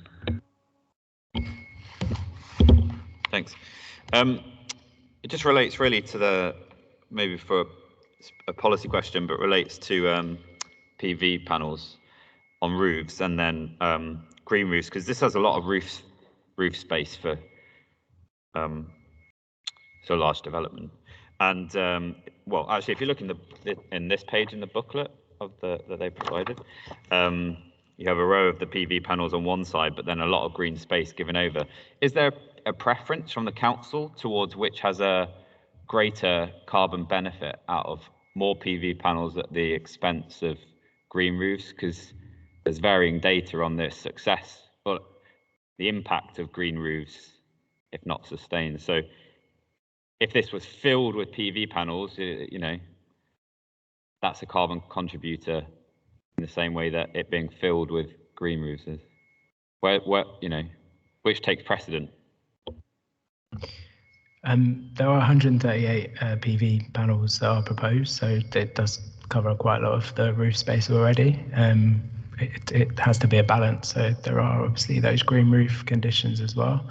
So they're sort of meeting those carbon and sustainability targets, and the conditions and the obligations kind of reiterate that and enforce that. But I think it's better to have that balance, but there are a significant number of PV panels on the roofs.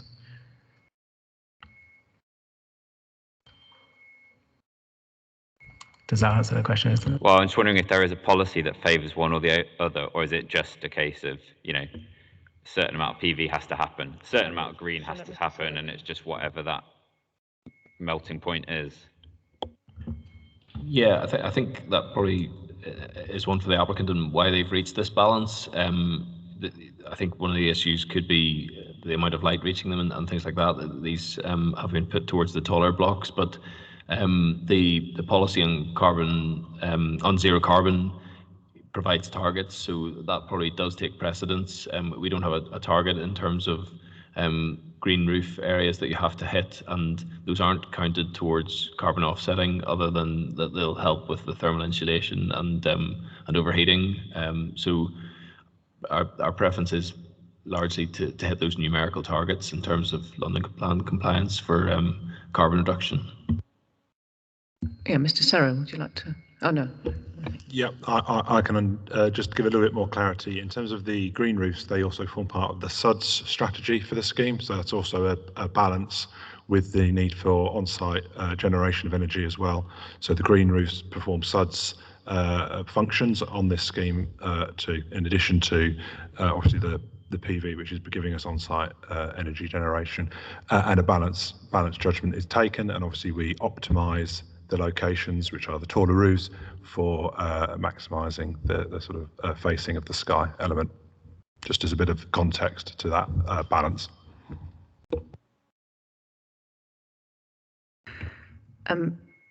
So I don't think there's any further questions. The recommendation is to grant, subject to conditions. Are there any additional conditions or informatives on those? No, there was nothing further suggested there. So yes, recommendation is to grant as set out in the report and the addendum. Okay. So all those in favour of the recommendation to grant, please show their vote now.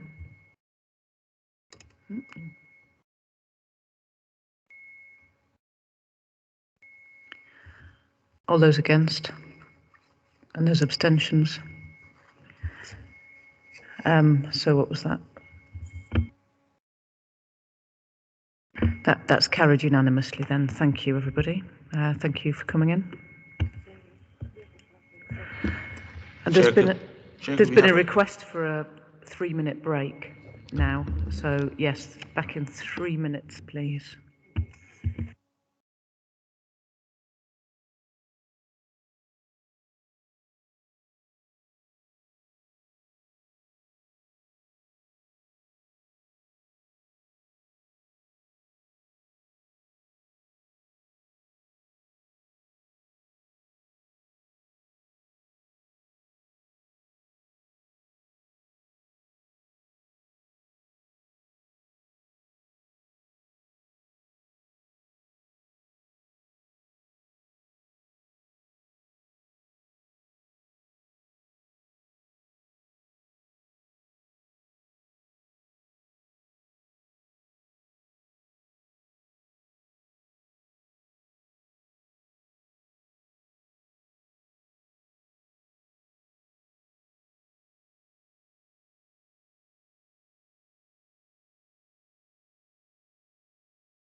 in terms of planning.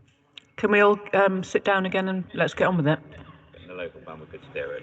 You could steer it as a policy in there. Yeah. Is Councillor Ibrahim back? And the local plan, get it right in this one before the next 6-year wait or whatever. Recent member working groups to contribute towards that. Yeah, I know that We like to do more engagement in Haringey, so it takes a little bit longer to do the engagement. This goes up. It's all right. What's in there? Champagne. Sparkling water. Got one more application to go. Yeah, Bryce is on the. There'll be some more member working groups coming soon. Snap. I've gone one up. Oh, this is my regular. Have you both had the same selection box? I was trying to kick that chunky next time in years. It's Easter now, Robbie. Rolo, according to the shop. Your microphone's on.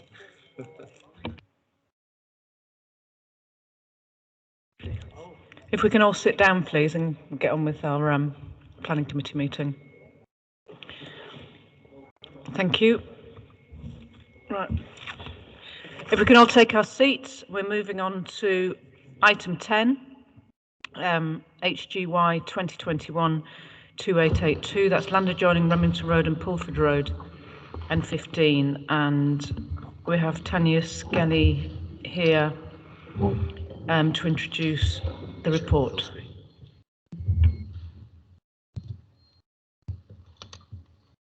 Good evening. Good evening, everyone. I'm Tanya Skelly, Deputy Team Leader.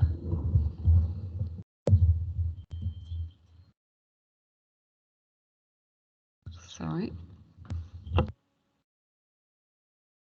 While Tanya gets ready with the screen sharing and stuff, I just say we've got the applicant team here as well.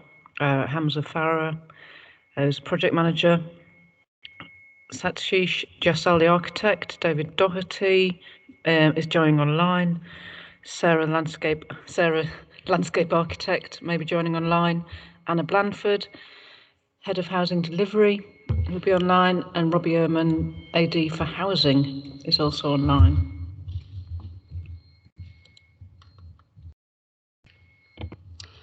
So we are looking at the land adjoining Remington Road and Pulford Road in N15.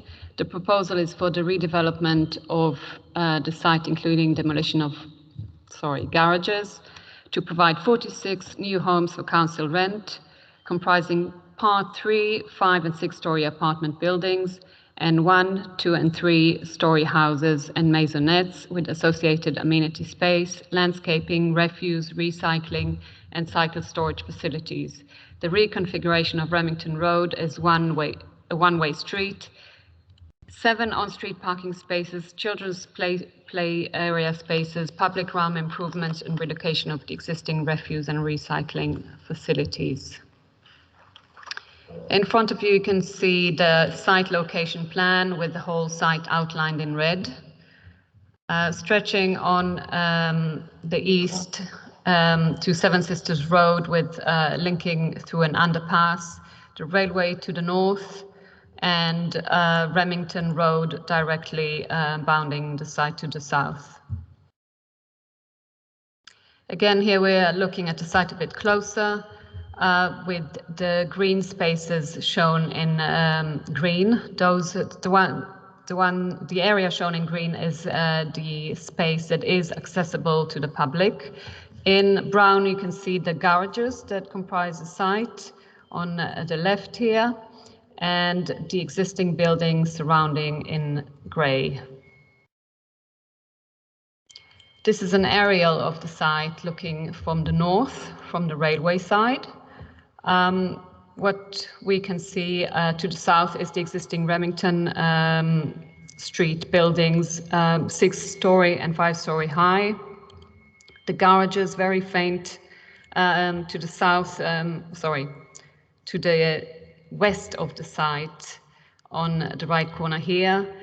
The open space in the middle, a bit more open space here, and the underpass right in the corner here leading to Seven Sisters Road.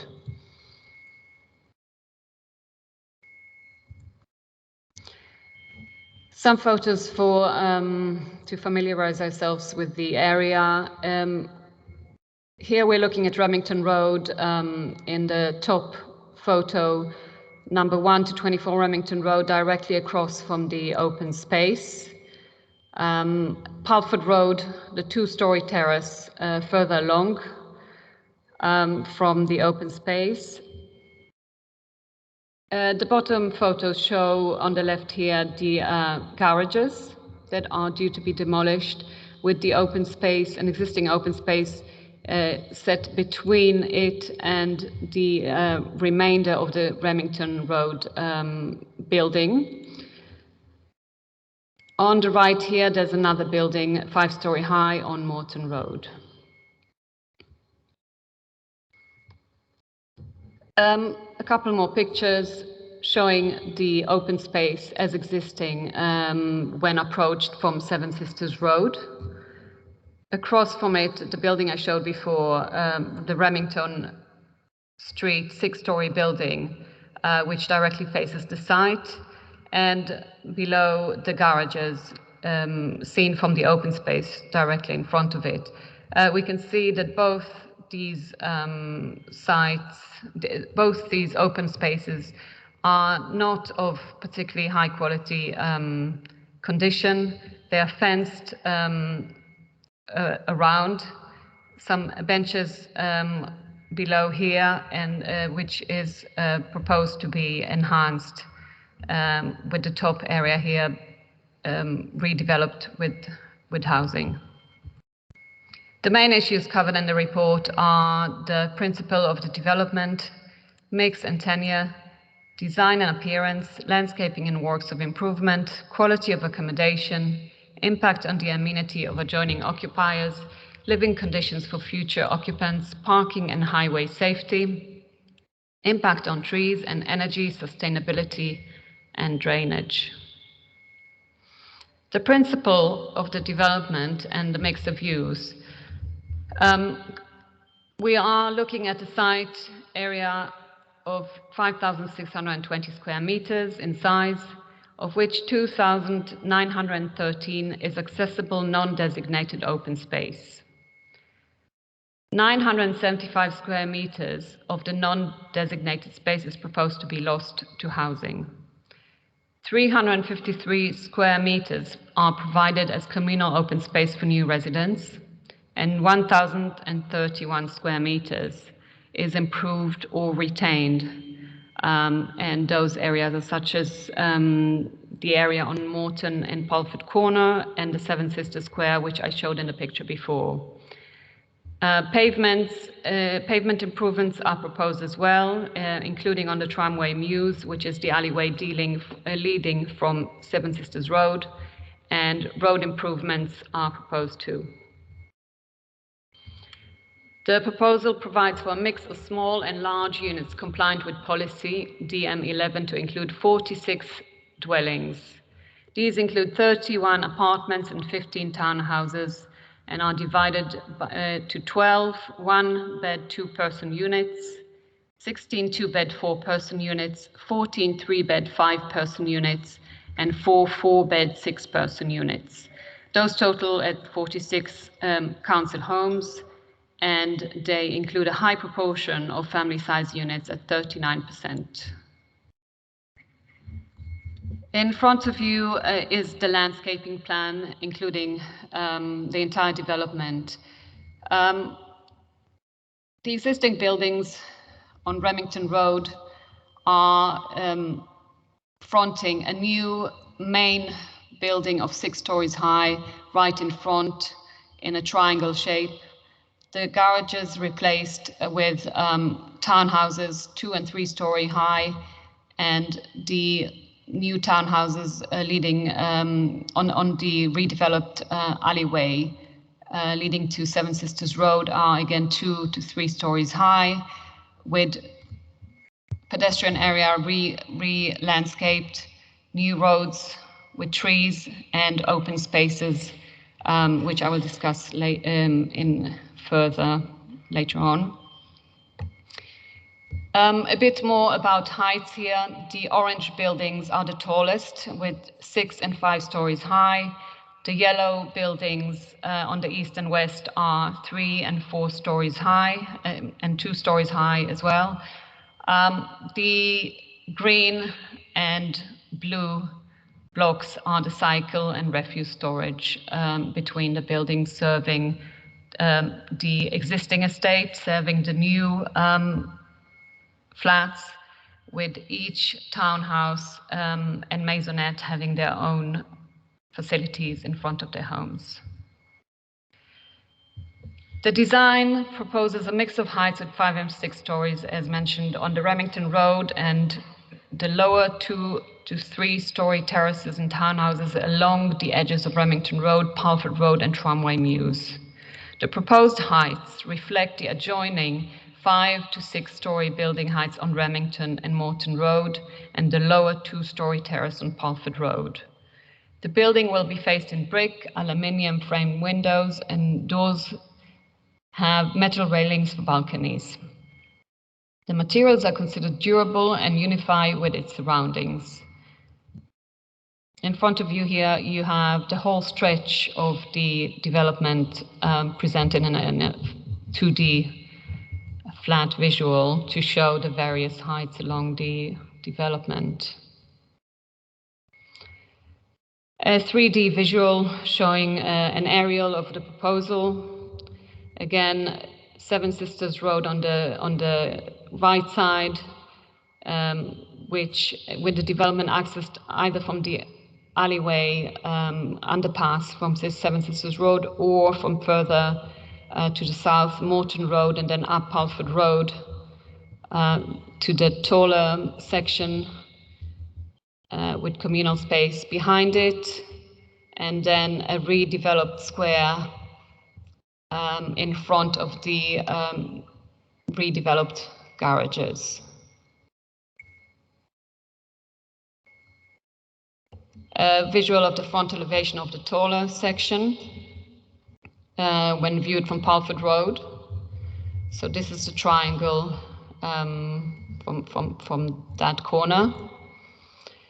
This is a visual of the garages area, which is proposing 2 and 3 story buildings across from the Remington existing building, and a redeveloped public square.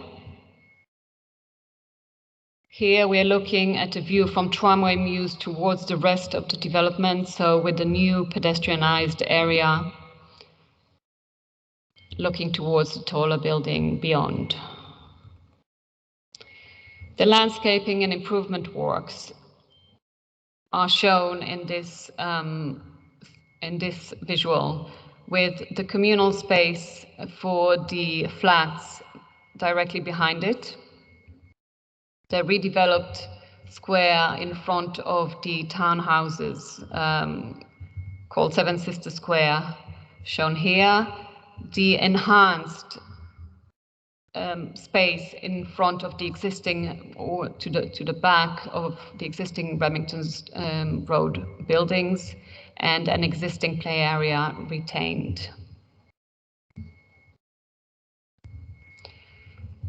When looking at trees, we have a submitted arboricultural report outlining various measures to improve biodiversity and the quality of the surroundings. The report outlines the status of existing trees to be removed and retained.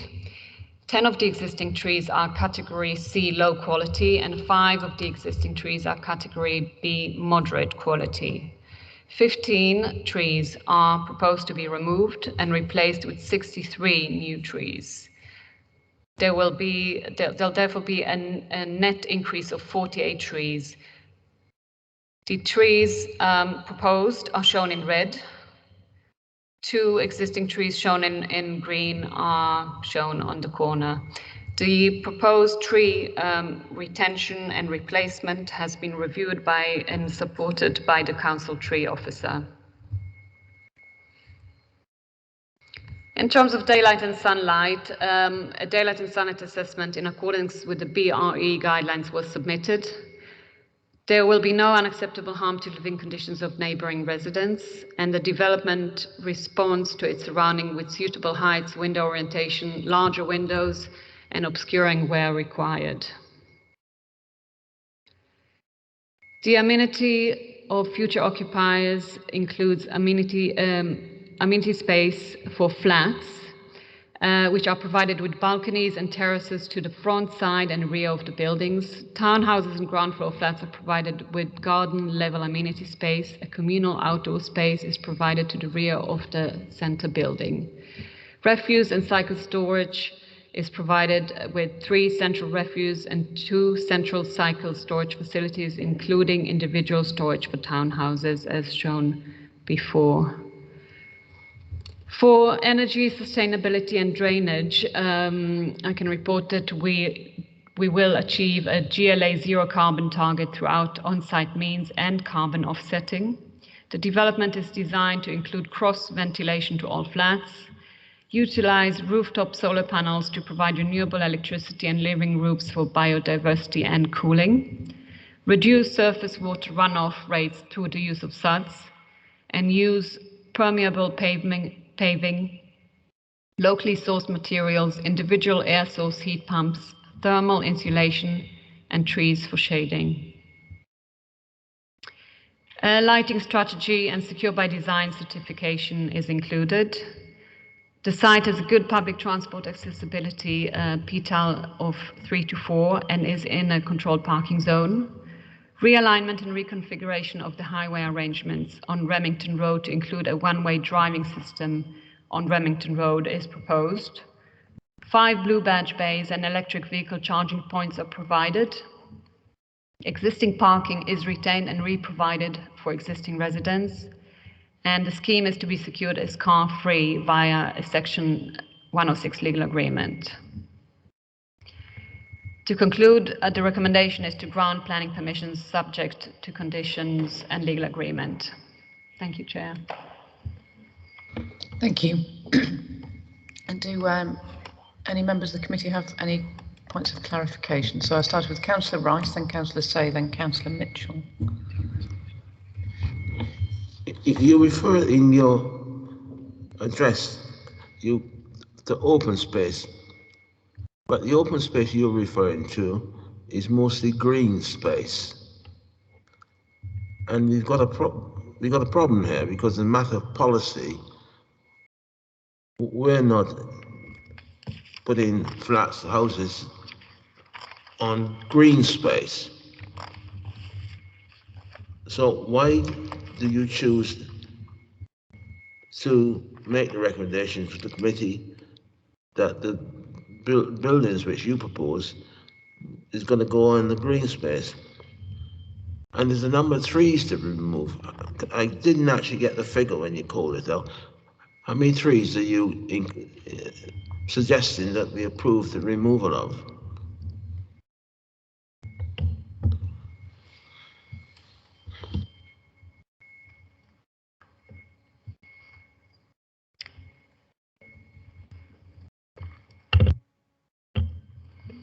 Right, so I'll bring back the slide where I was discussing the loss of open space.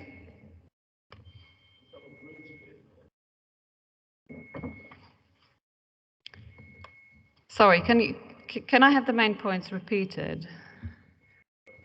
Can I have the main points of your question repeated, please? I can. The question on the open space is why we're building on any green space. That was the question, I think, on that. And then exactly, I think you did tell us, but it was quite fast, exactly how many trees are going and what the tree officer said. I think you did say it, but it was fast. Yes, I can repeat that. So the reason we are, this is, the site includes an area that is identified as non-designated open space. The open space is considered to be of low quality, and the trees that are lost are 15 out of 17, and they're proposed to be replaced with 63 new trees. The plan is in front of us, and it's showing where those trees will be proposed.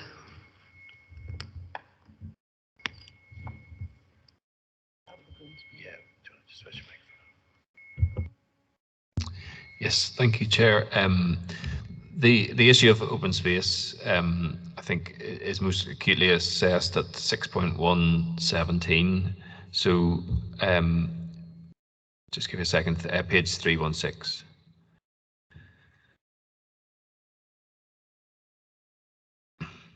So you'll see there that we acknowledge that this quantitative loss of open space is not strictly in line with policy DM20, which asks for no net loss of open space. We do then assess the quality of that. As Tanya said, it's low. There's enhancements to approximately 1,000 square meters of it, but there's a loss of 2,000 square meters of that is then weighed against the benefits in terms of affordable housing in the following paragraph, and we find that the harm through the loss of open space is outweighed by the benefits of the affordable housing. So, and in terms of green space versus open space, largely all green space will be open space, but not all open space is green. So, in this case, some of the open space is enhanced through increased play. The number of trees are added, as Tanya said, and the sort of harder open space, which leads to the leads along the alleyway to link out to Seven Sisters, is enhanced to provide a much more suitable amenity space for residents and less attractive for antisocial behaviour. So, in that overall balance, we find that the scheme's acceptable. Thanks. Councillor Say. Thank you. I've been told that I understood there was very little response to the community consultation about this scheme. So I was quite pleased that somebody had written in and we got it on the addendum pack. It would have been nice to have had it before the meeting because I've only just scanned it really. I haven't had a chance to read it properly. But I'm just coming up with a suggestion here that maybe the council should, assuming it goes through, employ, when it's built, employ a community development company or worker to work with the community there to co-produce the communal areas outside so that the people there get some sort of input into what play equipment's going in, what sort of planting it's going to be, where it's going to be, obviously with expert support, but then it becomes theirs. We need to engage with our residents more. Thank you for that. Is that something that could be asked for via a condition? I think with the agreement of the applicant team, that could be something that's included as a condition to enhance the engagement on that. Yeah, can I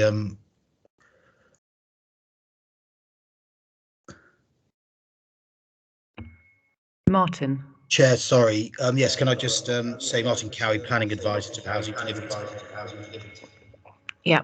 Can I just confirm that, yes, the council's housing department with Homes Haringey will, as a matter of course, liaise with the local community in relation to the specifics around the landscaping treatment of this site.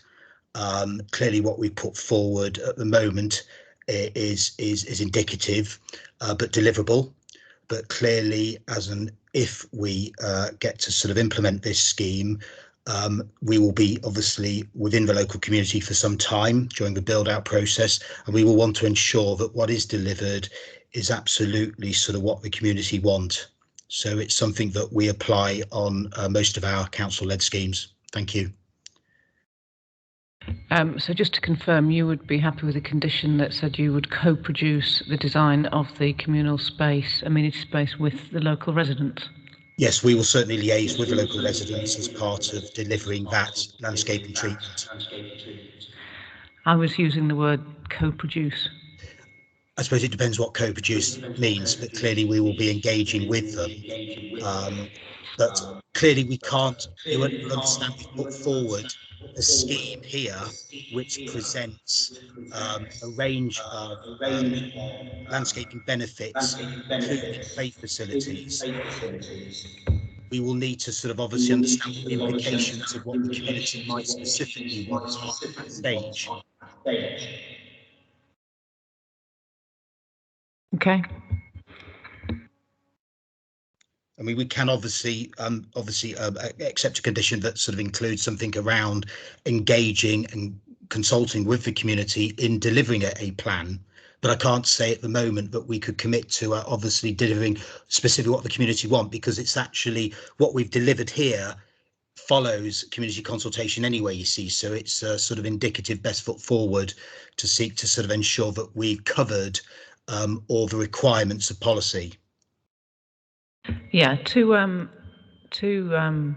assuage any fears you have there, Mr. Cowie, over the word co-production, that is what we're describing. It isn't that the residents would have carte blanche on what occurred there, but you would co-produce the scheme with your officers and the residents working together on it.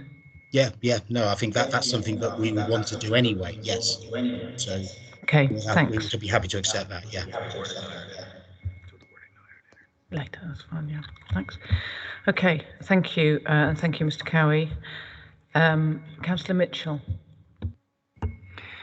Thanks. I just wanted to query why we don't have a more detailed response from conservation, because on page 386, it's just a one line that says there was no objection from conservation perspective.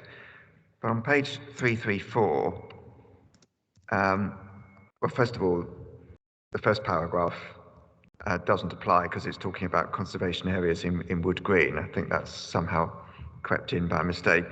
But down at paragraph 664, which looks to be more relevant to the part of Haringey that we're looking at here, it is a more detailed explanation about comments from the conservation area and concluding that, on balance, it doesn't result in any harm.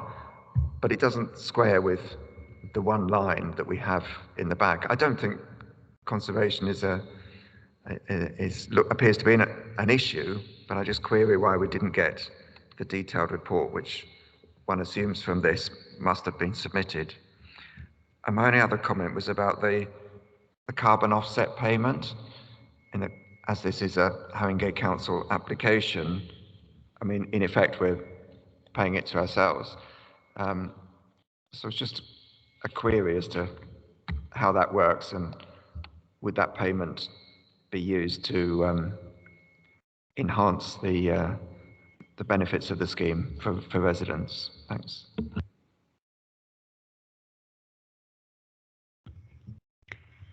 Thank you. So with regards to the conservation area, apologies if there was a mistake there referring to Wood Green. This is obviously concerning the St. Anne's conservation area. The response from the conservation officer was that there is no objection, and it is discussed respectively in the report later on in terms of what the views would be, and that the development is not considered to have harm on the conservation area. That's really all I can say about this.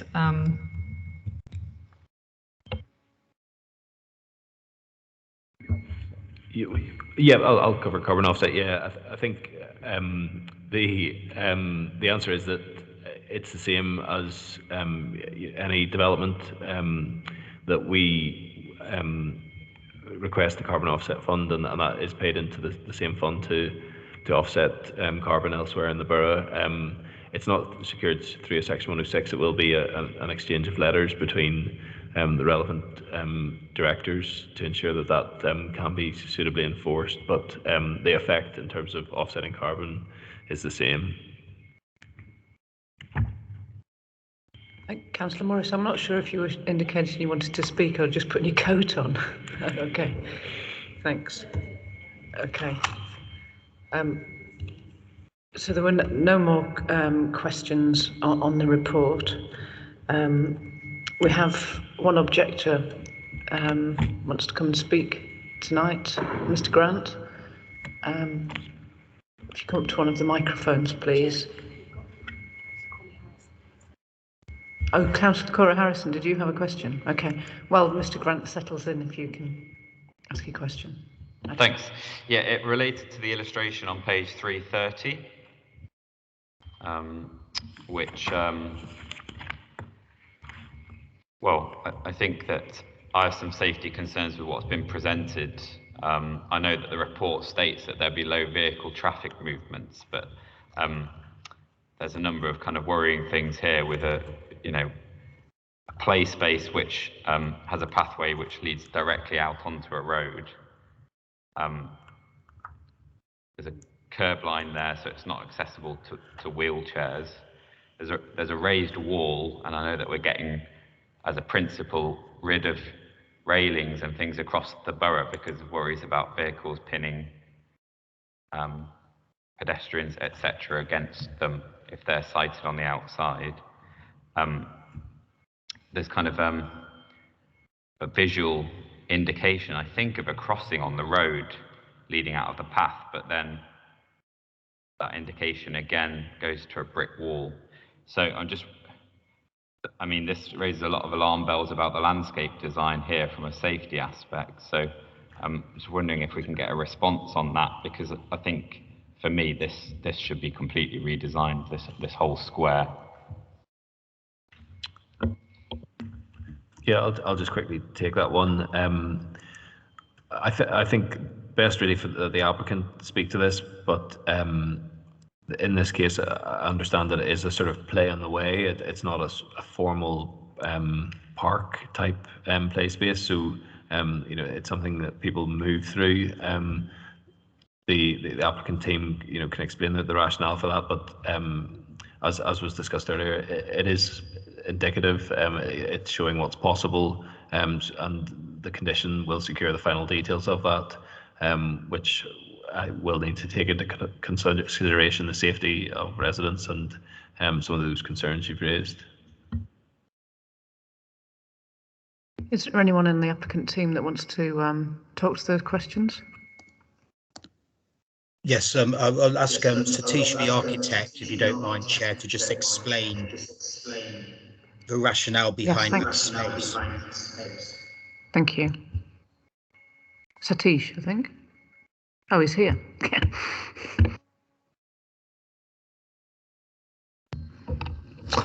Good evening. I'm Satish. I'm the architect, and we've got Sarah here, who's the landscape architect. In terms of the rationale for that space, it's not a formal play space. It's really for indicative play. The purpose of the space is to bring the community into that area. So there's seating spaces, there's raised planters, and as you can see from the visual, the raised planters are higher on the roadside, and that provides a buffer to any vehicles that are moving along that space. We've also have a separation between the pavement and the roadside, so there's clearly pavement areas and road carriageways to separate that movement between pedestrians and vehicles. So. Hi. Yeah, currently, the space is actually just a triangle of grass in the middle of the road with two benches and two bins, and it's fairly unkempt. What we've done is we've organised the space and rationalised it and created an area that can be doorstep play, informal areas to sit and to gather. There are some benches, there are some informal play items, and there's lawn. As Satish said, there are raised areas, there are raised planters that are high on the roadside and slope in towards the new housing that is in the area where the garages currently are. So it creates a somewhat of a visually enclosed space, as well as a safe space buffered from the road from vehicles, so the vehicles can't go into it. There is a crossing as access from the existing buildings to ensure that the existing residents feel part of the space and that this space hasn't been taken from them and created for the new residents, but that it's also part of their area as well to inhabit and move through. Thank you. Are there any further questions? Thanks. Sorry, I think that just worsens my fears rather than alleviates them. By condition, can we have a road safety audit included if this design is to be carried forward for this particular space? Or safety audit, sorry, not a road audit. Yeah, through you, Chair, but yeah, that's fine. I mean, absolutely fine. Yeah. I think also we have actually had a road safety audit carried out, and there's been no concerns regarding the separation between the carriageway and that public space.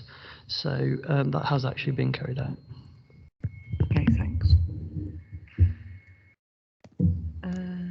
Nothing else? I think we're ready to go to Mr. Grant then.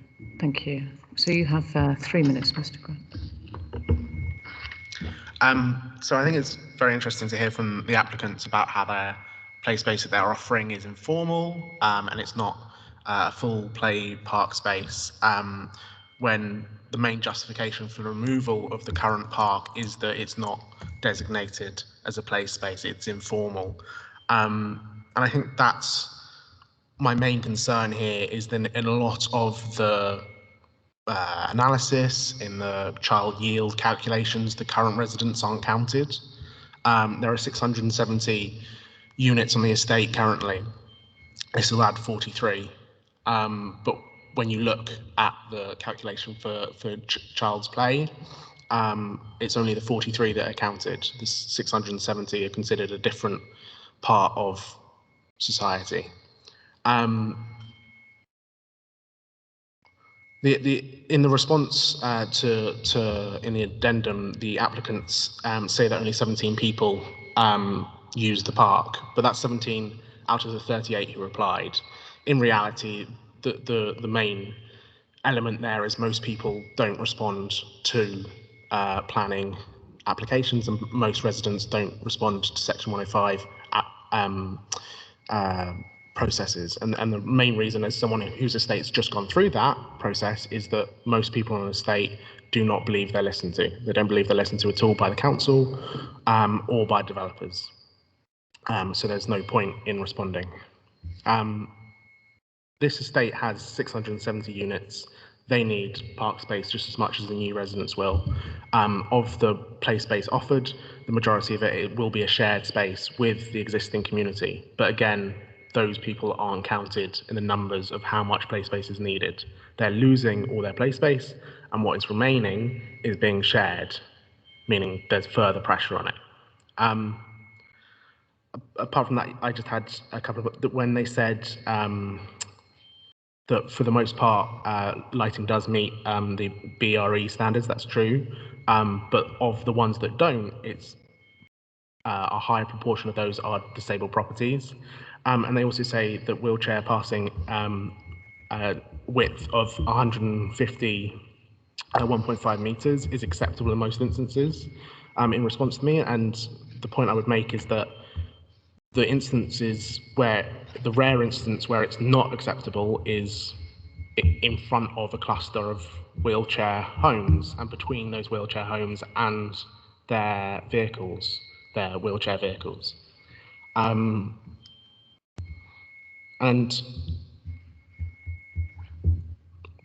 yeah, the last thing I'd say is that when the Cabinet of the Council put forward these proposals, they made clear that this is an opportunity.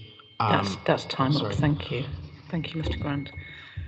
Do any of the committee have any questions for the objector? Yes, Councillor Morris. Yeah, thank you. Are you a resident of the estate? No, I'm on the Homes for Haringey residents. Oh God, what's it called? Residents Liaison. Residents Liaison Committee. No, it's CCG.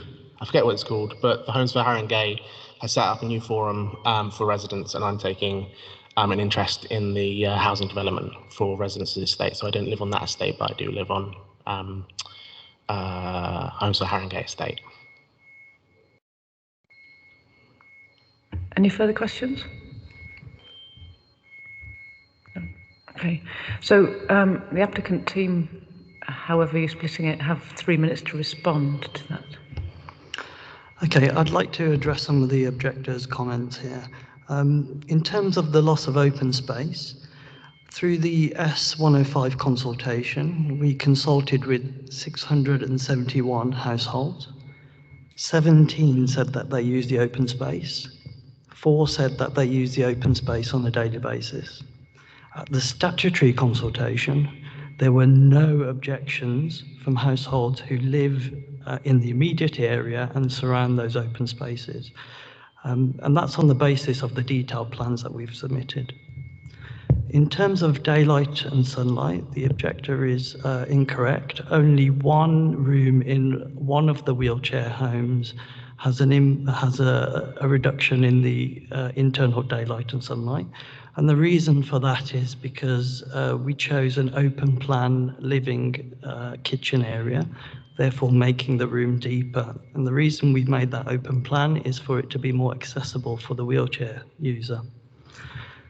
In terms of the open space and play space, we are proposing 900 square meters of lap space, which exceeds the requirement of play space area for laps by 340 square meters. So that additional lap space is really for some of the existing children, even though we're not required to factor in existing children on existing homes. The last point was about wheelchair passing. So the regulation is that you need a minimum of 1.5 meters for 2 wheelchairs to pass. In all locations, we are providing that. In the majority of the locations on the pavements, we're providing 2 meters, especially outside access to dedicated wheelchair homes. Thank you. Do any members of the committee? Yeah, Councillor Corley-Harrison. For the applicant, that was, yeah.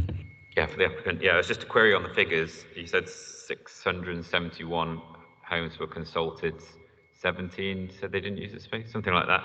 Are you saying that you sent letters to 670 or you got responses from 670? And of the responses, how many said that they didn't use the space? So we have a direct comparison with those that said that they did.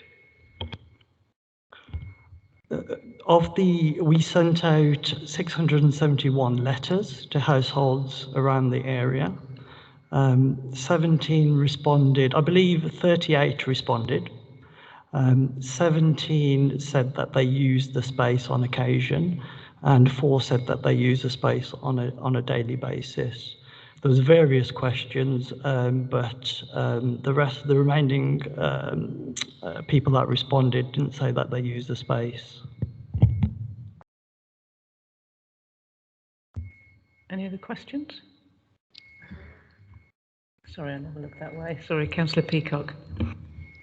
I was very pleased to hear that you've got solar panels on some of the premises, and I was wondering, does that give the heat to the buildings? Exactly what happens to the all the energy that's provided from the solar panels, and how many of the flats have got solar panels on the top?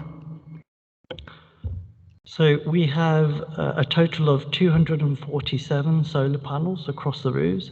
I mean, we really tried to maximise the solar panels across the flat roofs. We're also incorporating green roofs, which are suitable to be installed under solar panels, and they provide such drainage and some biodiversity. In terms of your question, the energy from those solar panels feed directly into the homes. They're also supplemented with air source heat pumps, so every home has an air source heat pump. we're actually 80% towards net zero carbon on this scheme. For a scheme of this size, I think that we're doing quite well. Thanks.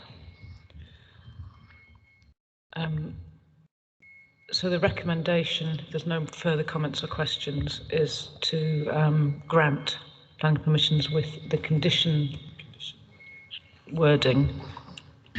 Yes, thank you, Chair. My suggested wording would be to take condition 18, which is on page 355, and the first line of that is new development shall take place until full details of both hard and soft landscaping works, including measures to co-produce with local residents, have been submitted to and approved in writing by the local planning authority.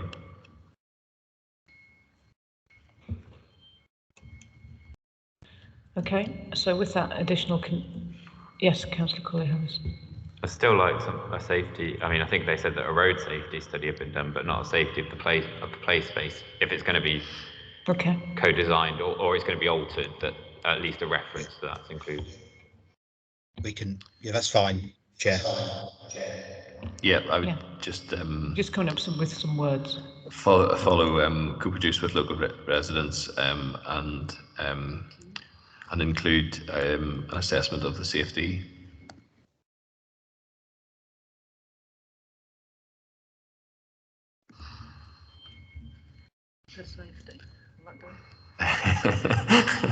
And writing a sentence with 3 people might not come out very well, but yes, and include an assessment of safety. I think is probably it's a assessment of child safety rather than road safety, which would be required. A road safety audit will be required to look at the redesigned road. So this is about people playing in the park.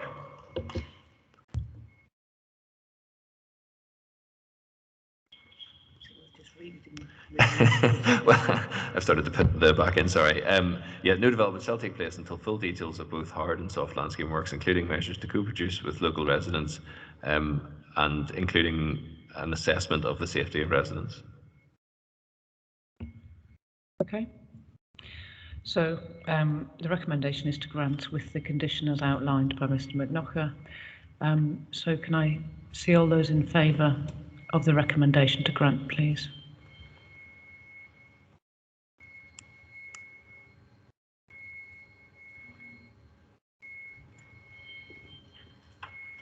And that's unanimously carried. Thank you. So thank everyone for coming. And what time is it? Oof. And we've got 3 minutes. So you have item 11, update on major proposals, set out in the pack. And also item 12, applications determined under delegated powers. Any questions, as always, to Mr. McNaughter? There are no new items of urgent business. And as it stands, the date of the next meeting is the 31st of January. Thank you, everybody.